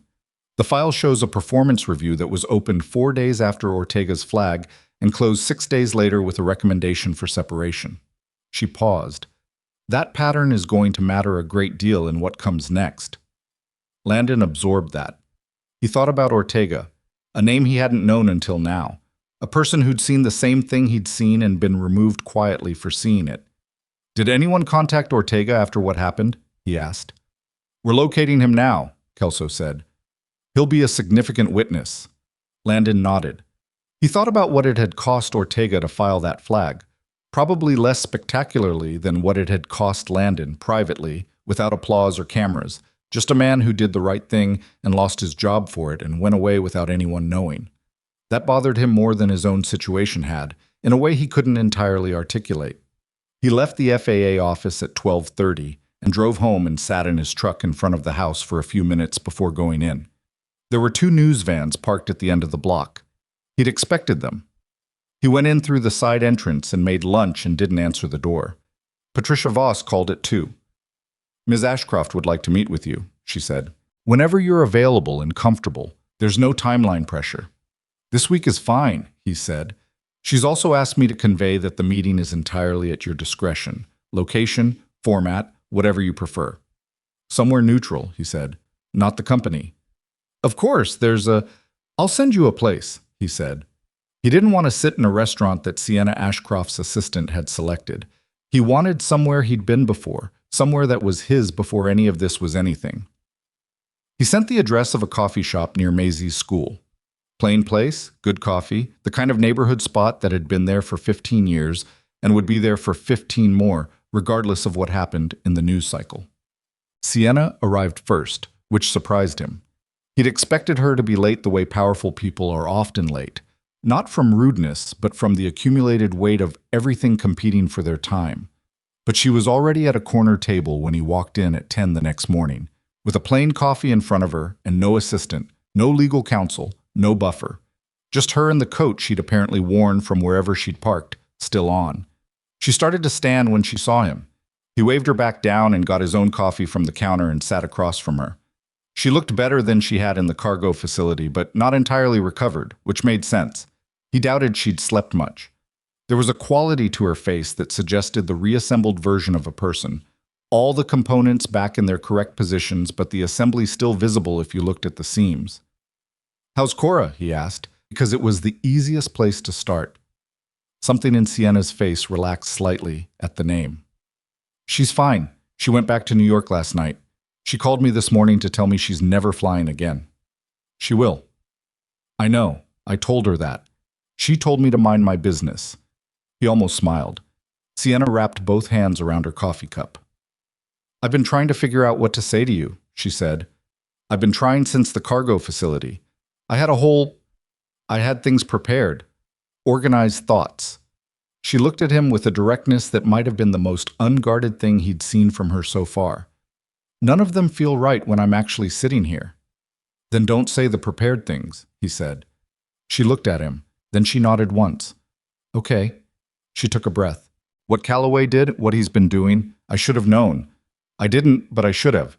That's on me. The culture that allowed it to exist is a culture I built, even if I didn't intend to build it. When you came to me in that hangar and I sided with Calloway over you, I wasn't making a technical judgment. I was making a convenience judgment and telling myself it was a technical judgment. Those are different things, and I knew it even then. He looked at her. I'm not saying this for absolution, she said, and the word landed cleanly without performance. I'm saying it because I've spent the last 36 hours thinking about what kind of company I've actually built versus what kind of company I thought I was building. And those two things are not the same, and I need to understand the distance between them. The distance is Calloway, Landon said, and whatever made it possible for Calloway to operate the way he did. Yes. There was a technician named Ortega, Landon said. Filed a flag before I did. Calloway pushed him out.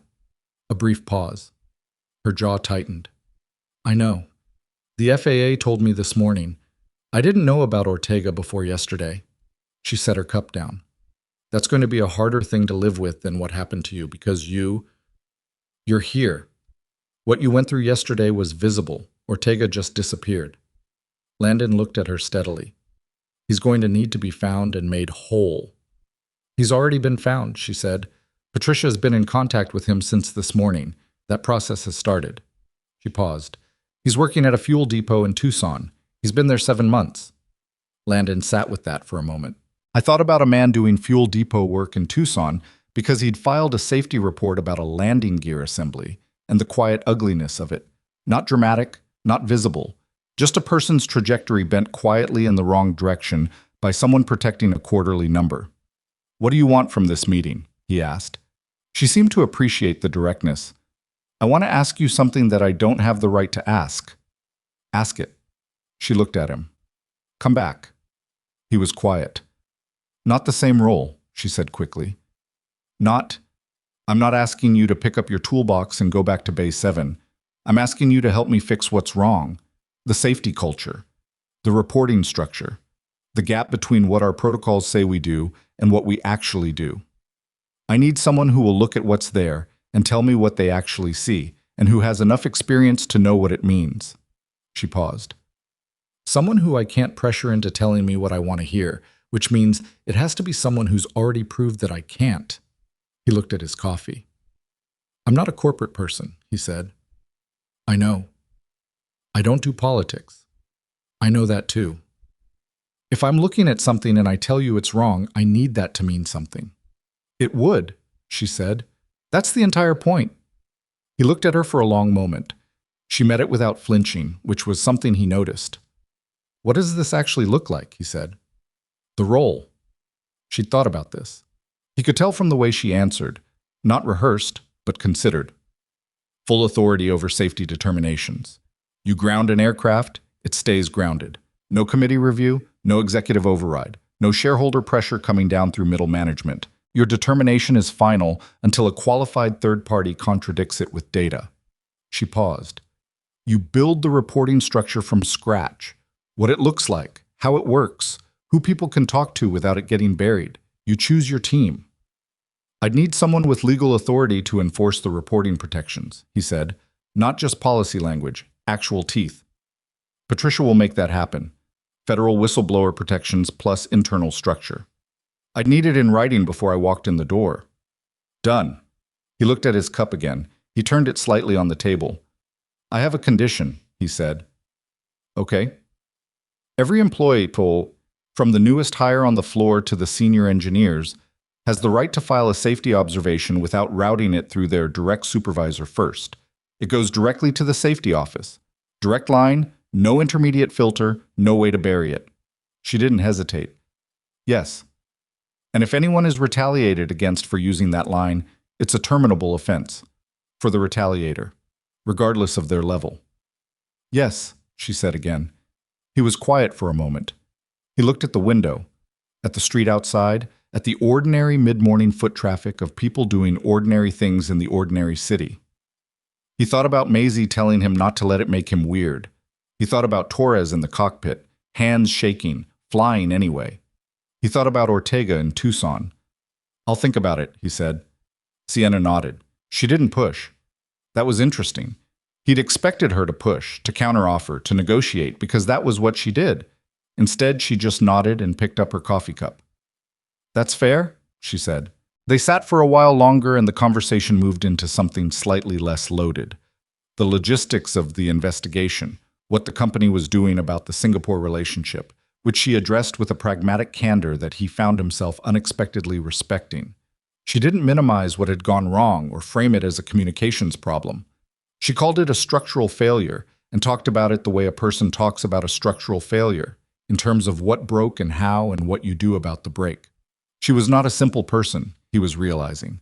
He'd walked in with a clear picture of her, built from yesterday morning, from the hangar, from the applause, and sitting across from her with coffee in a plain neighborhood shop, the picture was more complicated than that. Not better than the hangar version, not absolved by being complicated, but complicated, which was honest. She left first. She had a board meeting at noon that she couldn't move. At the door, she paused and turned back. For what it's worth, she said, I've been a CEO for 9 years, and I've been in rooms with a lot of people who are very good at their jobs. What you did yesterday, I don't have a frame for it. I don't have a category. He looked at her. That's not flattery, she said. I keep trying to understand how a person does that, and I can't. I can't figure out where that comes from. He thought about it honestly, the way she was being honest with him. It comes from not having a choice, he said. Once you know what you know, you don't have the option of not knowing it anymore. You just have to deal with it. She stood with that for a moment. Then she left. He sat with his coffee for another 20 minutes, watching the street. The federal case against Richard Calloway moved faster than these things usually do, which was partly a function of the evidence and partly a function of 38 witnesses and a crashed aircraft and a news cycle that had attached itself to the story like weather. The charges were significant: falsification of federal aviation maintenance records, obstruction of a safety investigation, and the one that added gravity to all the others, criminal negligence constituting reckless endangerment. 2 additional executives who had signed off on the suppressed documentation without, prosecutors would argue, asking enough questions, faced lesser charges that would likely resolve through cooperation agreements. Calloway's attorney released a statement. Landon didn't read it. What he did read, because Maisie had asked and he thought she deserved an honest answer, was a plain summary of what the charges meant, in language a 7-year-old could follow. He told her that a man at his company had hidden information that could have hurt people, and that he'd been caught, and that there were consequences for it. She listened carefully. Why did he hide it? She asked. Because telling the truth was going to cost him something he didn't want to lose. What did he lose instead? He looked at her. More than that. She nodded slowly, turning this over. Then, was he scared? He hadn't thought about it from that angle. Probably, he said. Fear makes people do things that look like choices but are really just fear with a different face on. She was quiet for a moment. That's kind of sad, she said. It is, he said. It doesn't make it okay. But it's still kind of sad. She seemed satisfied with that. The call from Torres came on a Thursday afternoon, 11 days after the landing. Landon was in the backyard doing something that needed doing to the fence when his phone rang, and he almost let it go to voicemail before he looked at the screen. He answered it. Hey, Torres said. Hey, how are you doing? A pause that had some texture to it. Some days are better than other days. That's about right. The airline put me on administrative leave while the investigation runs, which I understand, but I don't know what to do with myself during the day. A pause. I've been going to the gym a lot. That's not the worst response. I keep replaying the approach. His voice shifted slightly, not distress exactly, but the quality of someone who can't quite stop watching a particular loop. The crosswind. The part where I thought I was overcorrecting. You weren't. I know, but I keep... In the replay, I'm always doing it wrong, even though I know I did it right. Landon sat down on the back step. The fence could wait. That's going to keep happening for a while, he said. Your brain is trying to find the version where it went wrong. That's what brains do after something like that. They look for the mistake so they can prevent it next time. It's exhausting. Yeah. After your operations, did you go through this? Landon looked at the yard, the neighbor's tree just visible over the fence line, bare with the season. He thought about a specific night many years ago, a hotel room in a city he couldn't name publicly, replaying an approach over and over and finding different things wrong in every iteration. Every time, he said. How long does it take? Depends. Weeks, sometimes. The loop gets shorter, then it stops. He paused. It's also useful eventually. The brain's not entirely wrong to run it. There's usually something worth keeping from the review, even if the process is miserable. Torres was quiet for a moment. Then, I heard you might be going back to Ashcroft. Word traveled, apparently. Haven't decided yet. For what it's worth, Torres said, I hope you do. I flew for that company for 3 years, and I never felt like there was anyone at the top who understood what it looked like from the flight deck, what the actual stakes are. Landon didn't say anything. I'm sorry, Torres added. That's probably not useful information for your decision. It is, Landon said. Actually, he talked to Torres for another 10 minutes, about the gym, about what the administrative leave process looked like, about what Torres was going to do with the rest of the day. He didn't offer advice on the leave process because he wasn't qualified to give it. He just listened, mostly, which was what the call needed. After he hung up, he sat on the back step for a while longer. He thought about what Torres had said. I never felt like there was anyone at the top who understood what it looked like from the flight deck. He thought about how many people in how many industries said the same thing, different industries, same distance. The distance between the people making decisions and the people living inside those decisions. He thought about Ortega in Tucson. He thought about his spiral notebook, still in his jacket pocket from the morning in Bay 7. He'd been carrying it around since. He took it out now and opened it to the page with the stress calculations he'd done that night. The fracture vector, the load axis deviations, the numbers that had told him something was wrong before anyone else was willing to hear it. He looked at the numbers for a long time. Then he flipped to a clean page and started writing. Not the decision, exactly. The framework for it. What it would require. What he would build if he built it. The architecture of a safety culture that wasn't just language in a document, but something with load-bearing capacity. Something that would hold weight when weight was put on it. He wrote for about 40 minutes. The fence remained unfinished. When Maisie got home at 3:30, dropped by Carrie's oldest, she came around the back and found him still sitting on the step with the notebook. What are you doing? She asked. Thinking on paper, he said. She looked at the notebook, which she could not read from that angle, then at him. Are you going to take the job? He looked at her. Who told you there was a job? Carrie told her friend Denise, and Denise told her daughter Maya, and Maya is in my class, she said, with the specific calm of someone reporting a fact rather than a chain of gossip. Your aunt, he said, talks too much. She's excited for you. He looked back at the notebook. I haven't decided. Maisie sat down beside him on the step, close enough that their arms were touching. She looked at the yard with the same expression she wore when she was waiting for something, patient and attentive. Would it be a good job? She asked. It would be a hard job. That's not what I asked. He turned the notebook over in his hands.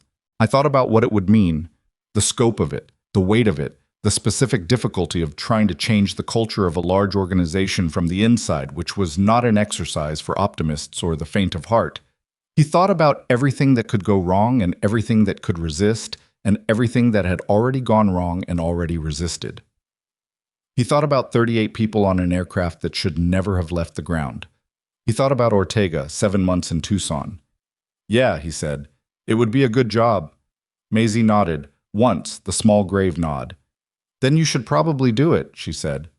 He looked at her profile, the serious cut of it, the particular quality she had of being wholly present in whatever moment she was in. Yeah, he said, probably. She stood up and dusted off the back of her jeans. Can we have pizza tonight? Sure. Carrie's coming over. Of course she is. She went inside and he sat on the step a minute longer with the notebook. He looked at what he'd written, the framework, the architecture, the conditions, and the structure. It wasn't finished. It would need work. It would need other people who knew things he didn't know, and it would need time, and it would need a certain tolerance for the daily friction of institutions that are large enough to resist their own change. He'd known that going in. He knew it now. He closed the notebook and put it in his pocket and looked at the unfinished fence and decided it would still be there this weekend. Then he went inside to call Patricia Voss. The call was short. He gave her 3 conditions on top of the ones he'd already given Sienna. Specific structural requirements for the reporting system, specific language for the whistleblower protection policy, and 1 personal requirement that he hadn't discussed with Sienna yet. That his first action in the new role would be a full review of every maintenance record filed in the previous 3 years, beginning with the earliest date that Calloway had occupied his position. Patricia was quiet for a second after he finished. Then she said, I'll have Ms. Ashcroft confirm these by end of business today. Thank you, he said. He hung up and stood in the kitchen for a moment and then looked out the window at the yard, at the unfinished fence, at the neighbor's tree bare against the sky. Confirmation came through at 4:47 p.m. All 3 conditions, accepted without revision. He set his phone on the counter.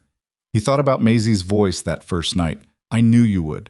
He thought about how that kind of certainty, the specific, uncomplicated certainty of a 7-year-old who knows her father, was not something you could earn in advance. You could only try to be the person who deserved it after the fact, one decision at a time, going forward. He went to the living room and turned the TV on to something with no news in it and waited for Carrie to arrive and for the pizza to be ordered and for the evening to be ordinary, because ordinary was what he'd built his life around, and ordinary was still, in the end, the whole point. The fence could wait. He started on a Monday. Not with ceremony, not with a press release, not with the kind of symbolic first-day gesture that companies arrange when they want the optics of change without the substance of it. He started with a cardboard box, a legal pad, and a request to facilities for a desk near the maintenance floor rather than in the executive suite where Patricia Voss had initially assumed he'd want to be. The facilities coordinator had looked at him like he'd asked to be housed in a different building entirely, which, in a sense, he had. The executive floor has better light, she offered. The maintenance floor has better information, he said. He got the desk near the maintenance floor. The first week was not dramatic. It was mostly reading, 3 years of maintenance records, inspection logs, grounding flags, resolution codes, internal communications. He read them the way he read technical data, which was slowly and without assumption, letting the picture build from what was actually there rather than from what he expected to find. He made notes in the legal pad in his own shorthand. He did not share the notes with anyone until he was ready to share them, and he was not ready for 10 days. What he found in those records was not a single villain and a single crime, which would have been cleaner and ultimately less instructive. What he found was a system, the way that cultures produce behaviors that look like individual decisions but are actually institutional weather, the kind that accumulates slowly and invisibly until someone gets caught in it. Calloway had been the most aggressive actor, the one who had actively buried Ortega's flag and constructed the performance review that pushed him out. But Calloway had operated in an environment that had taught the people around him that certain questions were expensive to ask, and that the consequences of asking them landed on the asker. There were 11 other instances of safety observations that had been filed and then resolved through processes that, when Landon read them carefully, did not hold up. Not all of them involved deliberate suppression. Some of them were just the accumulated weight of people who had learned not to push. Engineers who'd softened findings in their written reports because they'd seen what happened to people who didn't soften them. Supervisors who'd logged concerns as resolved before the resolution had been confirmed because the cycle time on open flags made quarterly reviews look bad. Small adjustments, each one defensible in isolation, adding up to a structure that was systematically less safe than the documents describing it suggested. He brought this to Sienna in a meeting that included Patricia Voss, the incoming head of operations, a woman named Darlene Chow, who had come over from a competitor with a reputation for not tolerating nonsense, and 2 people Landon had specifically requested, an FAA compliance officer serving as external oversight, and Kenji Ortega. Ortega had come back from Tucson. That had required several conversations, a call from Landon first, then from Sienna, then from Landon again, because the first conversation had covered the professional aspects, and the second had not gone the way Sienna had hoped, and the third was the one that actually mattered.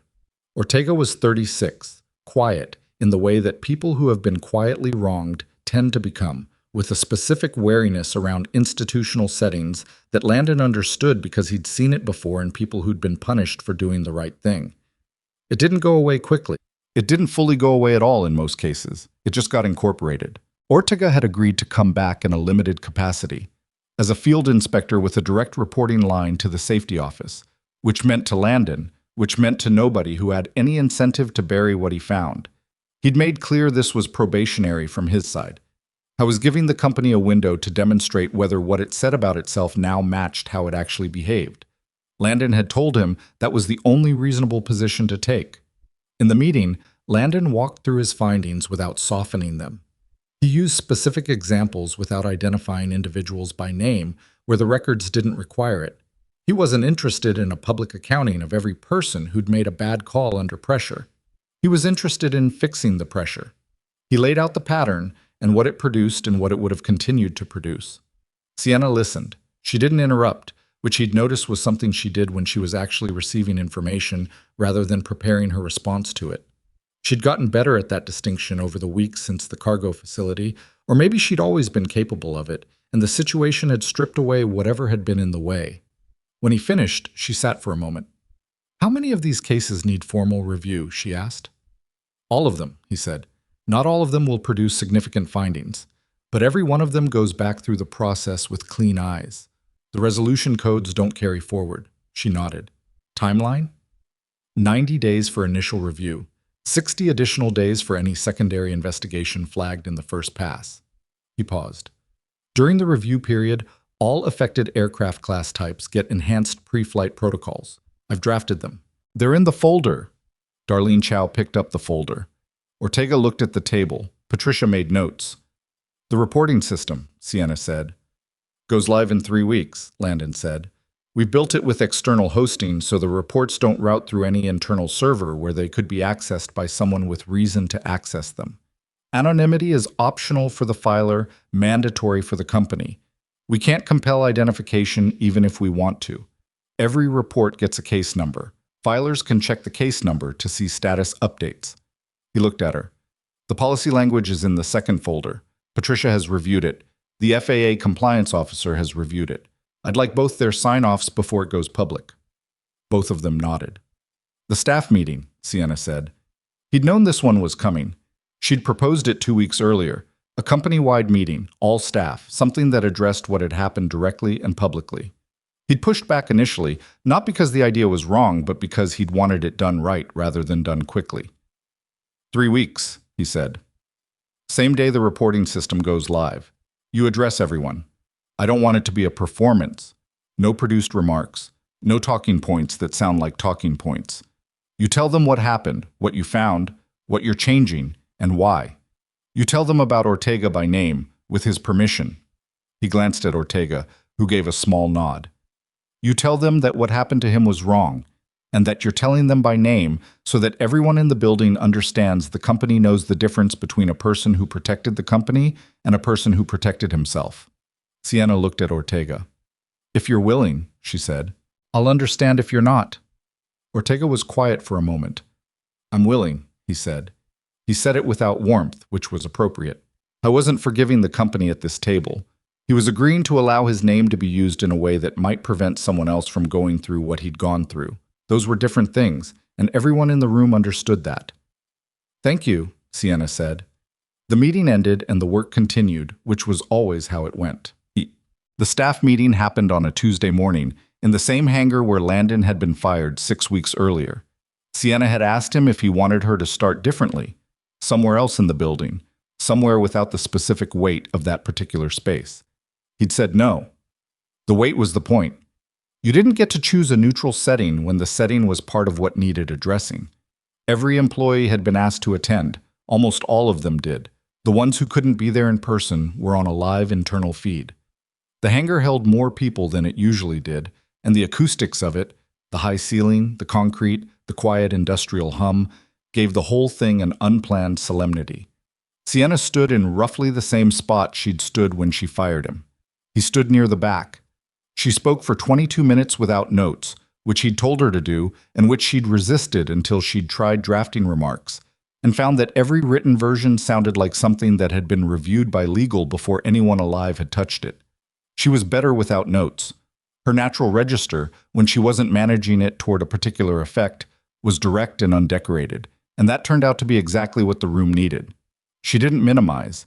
She didn't frame the events as a learning opportunity or a chance to grow or any of the other constructions companies reach for when they want to describe failure without calling it failure. She called it failure. She said the company had failed its employees, failed the people on that aircraft, and had been on a trajectory to fail more people if things had continued. She said she had failed, specifically, by choosing speed over rigor in Bay 7 and by allowing a culture to develop in which the people who told the truth were more at risk than the people who didn't. She said Kenji Ortega's name. She explained what had happened to him, what he'd found, what Calloway had done, what it had cost Ortega. She said his name a second time and thanked him directly, in front of the entire company, and said that what he had done took more integrity than most people were ever asked to demonstrate. Ortega was standing near the maintenance bay doors. He looked at the floor when she said his name. Then he looked up, and his expression was not comfortable, but it was something. She talked about the new reporting system and the new protocols and the external oversight structure. She talked about Landon's role in plain terms, what his authority actually was, what that meant for every person in the building.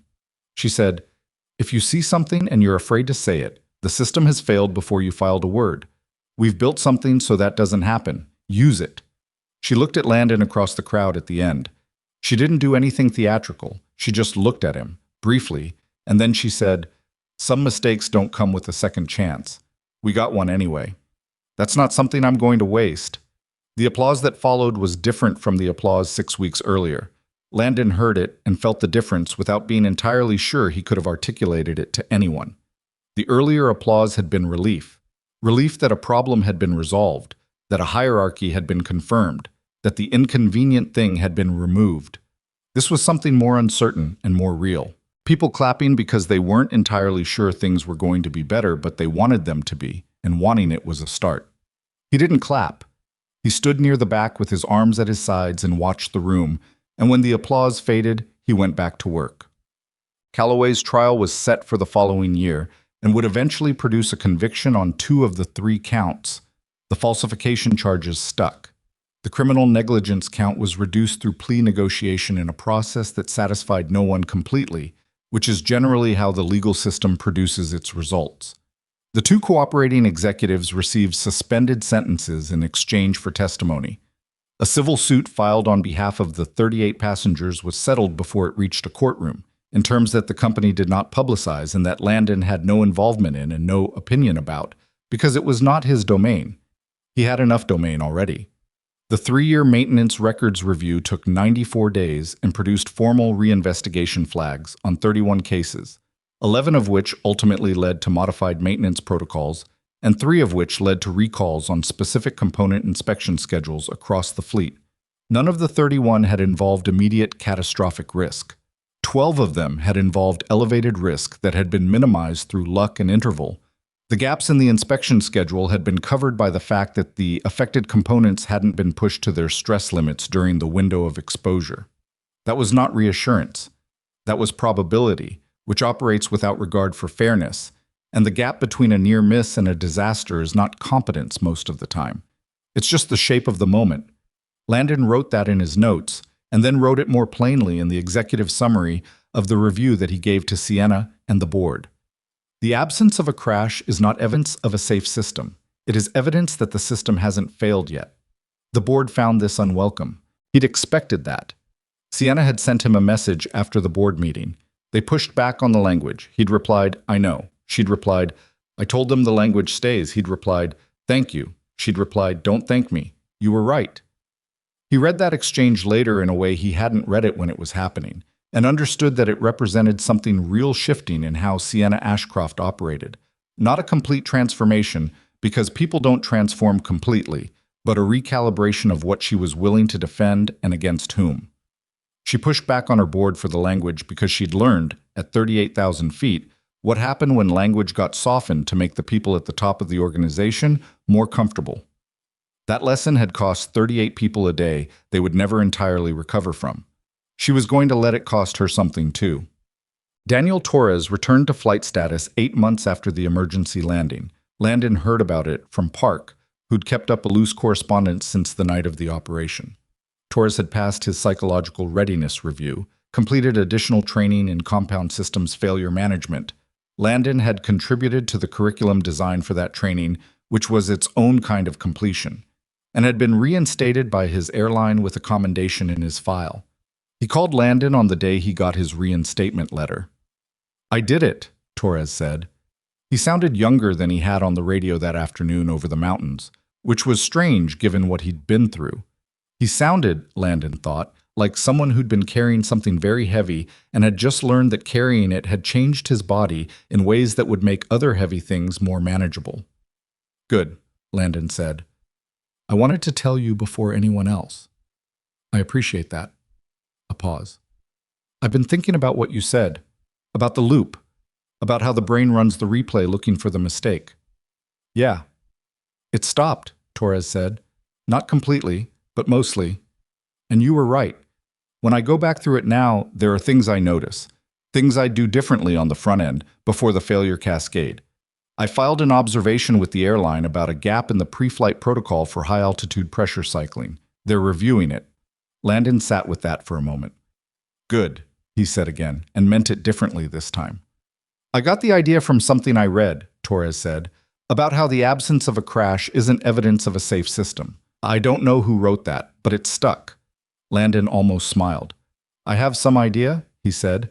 After he hung up, he sat in his office, still on the maintenance floor level, still the same unglamorous desk, by choice, and thought about the particular way that things connect across time.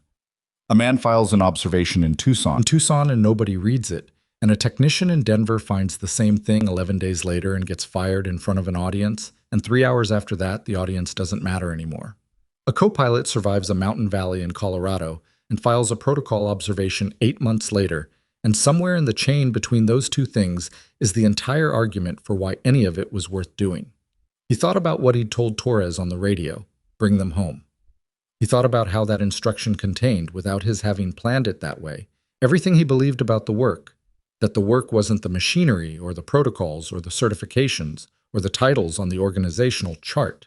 The work was the people at the end of it, the 38, the Torres at the controls, the Ortega in Tucson who'd been quietly, wrongfully erased.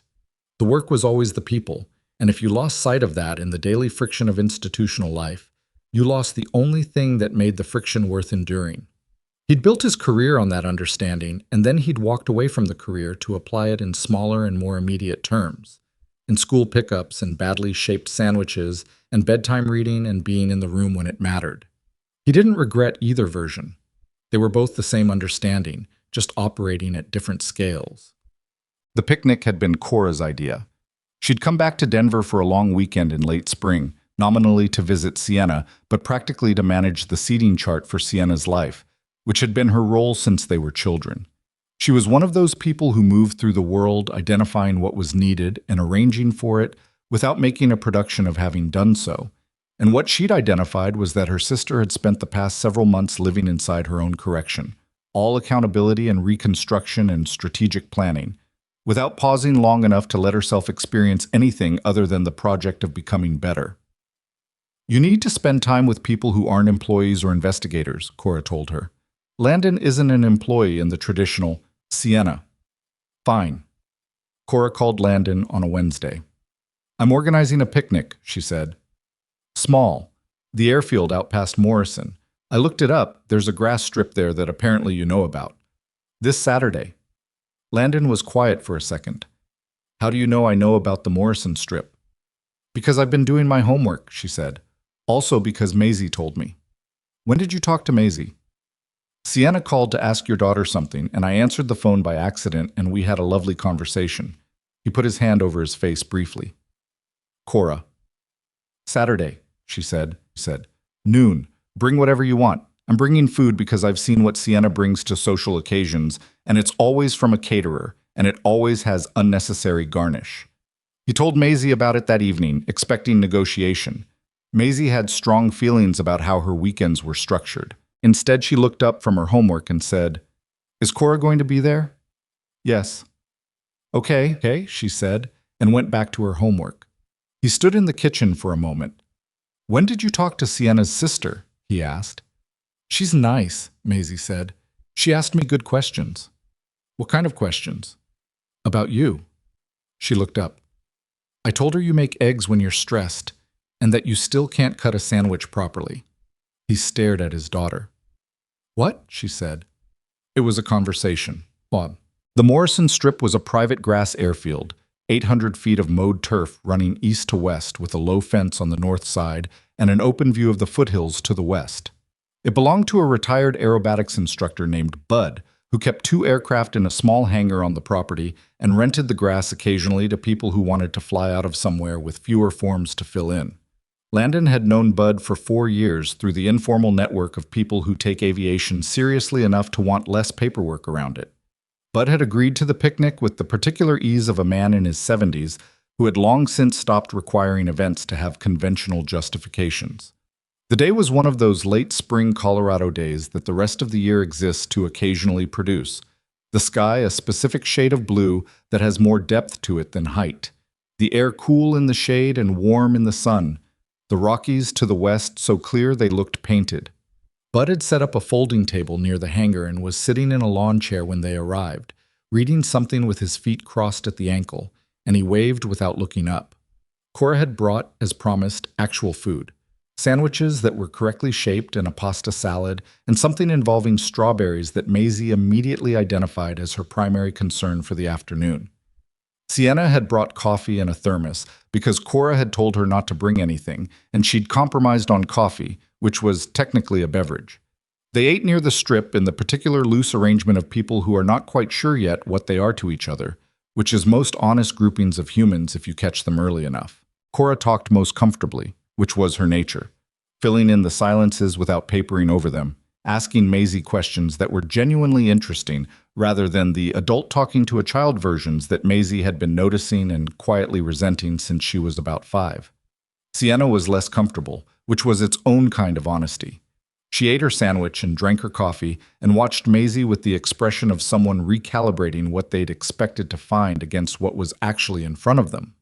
Maisie, for her part, assessed Sienna with the deliberate attentiveness she applied to things she hadn't made up her mind about yet.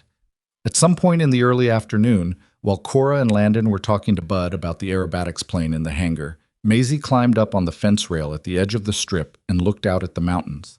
Sienna drifted over and stood near her. They were quiet for a moment. "Do you like flying?" Sienna asked. Maisie considered. "I've never been." Sienna looked at her. "Never?" "Dad keeps saying we'll go, and then something comes up." She said it without accusation, which made it land more clearly than an accusation would have. Sienna looked out at the mountains. "I can fix that if you want, properly. When you're ready." Maisie looked at her sideways. "In a safe airplane?" Sienna absorbed the weight of the question, the specific, entirely fair weight of it, from this specific child in this specific context. "Yes," she said, "in a safe airplane. I promise you that." Maisie turned it over for a moment, then nodded once and went back to looking at the mountains. Sienna stayed where she was, hands in her jacket pockets, looking out at the same view. Later, Landon stood with Bud near the hangar while the others were occupied watching the afternoon light work across the grass strip. "Nice kid," Bud said, meaning Maisie. "Yeah, you did that." Landon looked at him. "Her mother did most of it." Bud nodded. He was not the kind of man who argued with truth just to offer comfort. "Still, you kept it going." They stood in the quiet for a moment. "How's the new job?" Bud asked. "Hard," Landon said.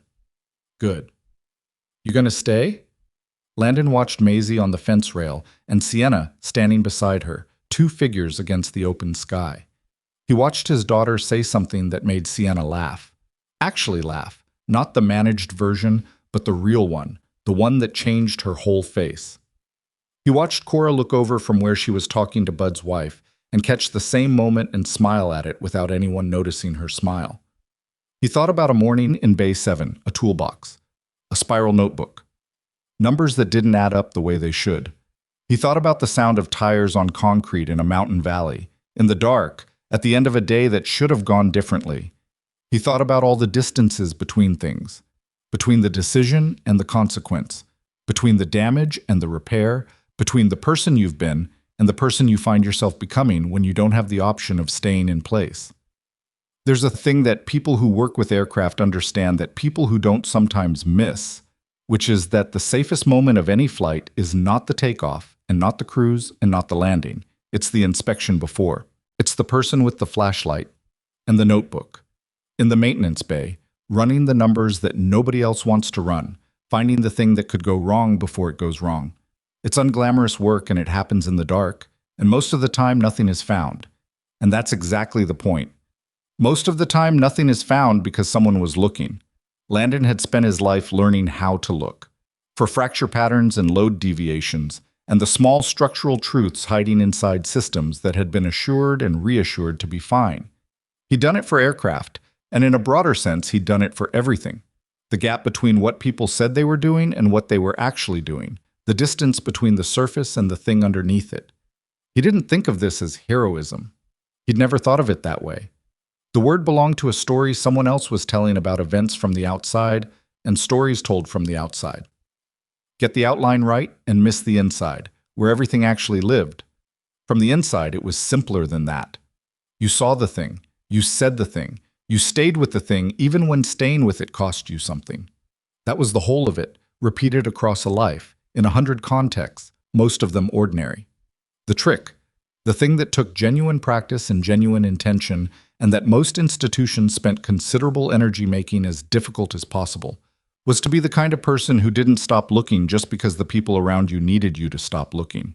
To hold on to the understanding, against every pressure to abandon it, that the numbers are what the numbers are regardless of what the quarterly review needs them to be. That a fracture vector pointing in the wrong direction doesn't change direction because a vice president finds it inconvenient.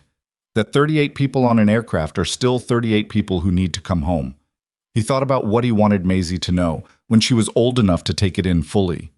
Not the story of one day over the mountains, which would become whatever the world made of it, the way these things always did. Something more durable than that. He wanted her to know that competence is not enough on its own. That you can be the best at what you do and still fail the thing you're supposed to serve if you let the structure around you decide what your competence is for. He wanted her to know that the people who change things are rarely the ones who had the most options. They're the ones who found, at the critical moment, that they couldn't do otherwise. Not because they were courageous in the heroic sense, but because the thing they knew made it impossible to pretend they didn't know it. He wanted her to know that ordinary life is not a lesser life. That choosing to be present, truly present, with the lunchboxes and the school pickups and the homework and the badly shaped sandwiches, is not a retreat from the world. It's an argument about what the world should value. It's the longest and most honest thing a person can do. He thought about Claire. He thought about her the way he usually thought about her. Not with the shape of grief anymore, which had long since changed into something less jagged and more like a different kind of presence. She'd known what mattered. She'd always known. He'd spent years learning what she'd seemed to understand without effort, and he supposed that was what it meant to carry someone forward. You keep learning the things they already knew until you get where they were. Yeah, he told Bud, I'm going to stay. Bud nodded. He didn't say anything else because there wasn't anything else to say. Maisie climbed down from the fence rail and walked back across the grass toward them, her jacket unzipped, her rabbit, in a concession to age that she hadn't acknowledged, left in the car for today. She squinted in the afternoon light, and her face when she squinted looked so much like her mother that Landon felt it the way he always did, that particular ache that was also a particular gratitude, the two things so intertwined now that he'd stopped trying to separate them. Bud says there's a two-seater, she said. There is, Bud confirmed. She looked at Landon. Can we go up? He looked at the strip, the mountains, the clean blue afternoon. Yeah, he said, let's go up.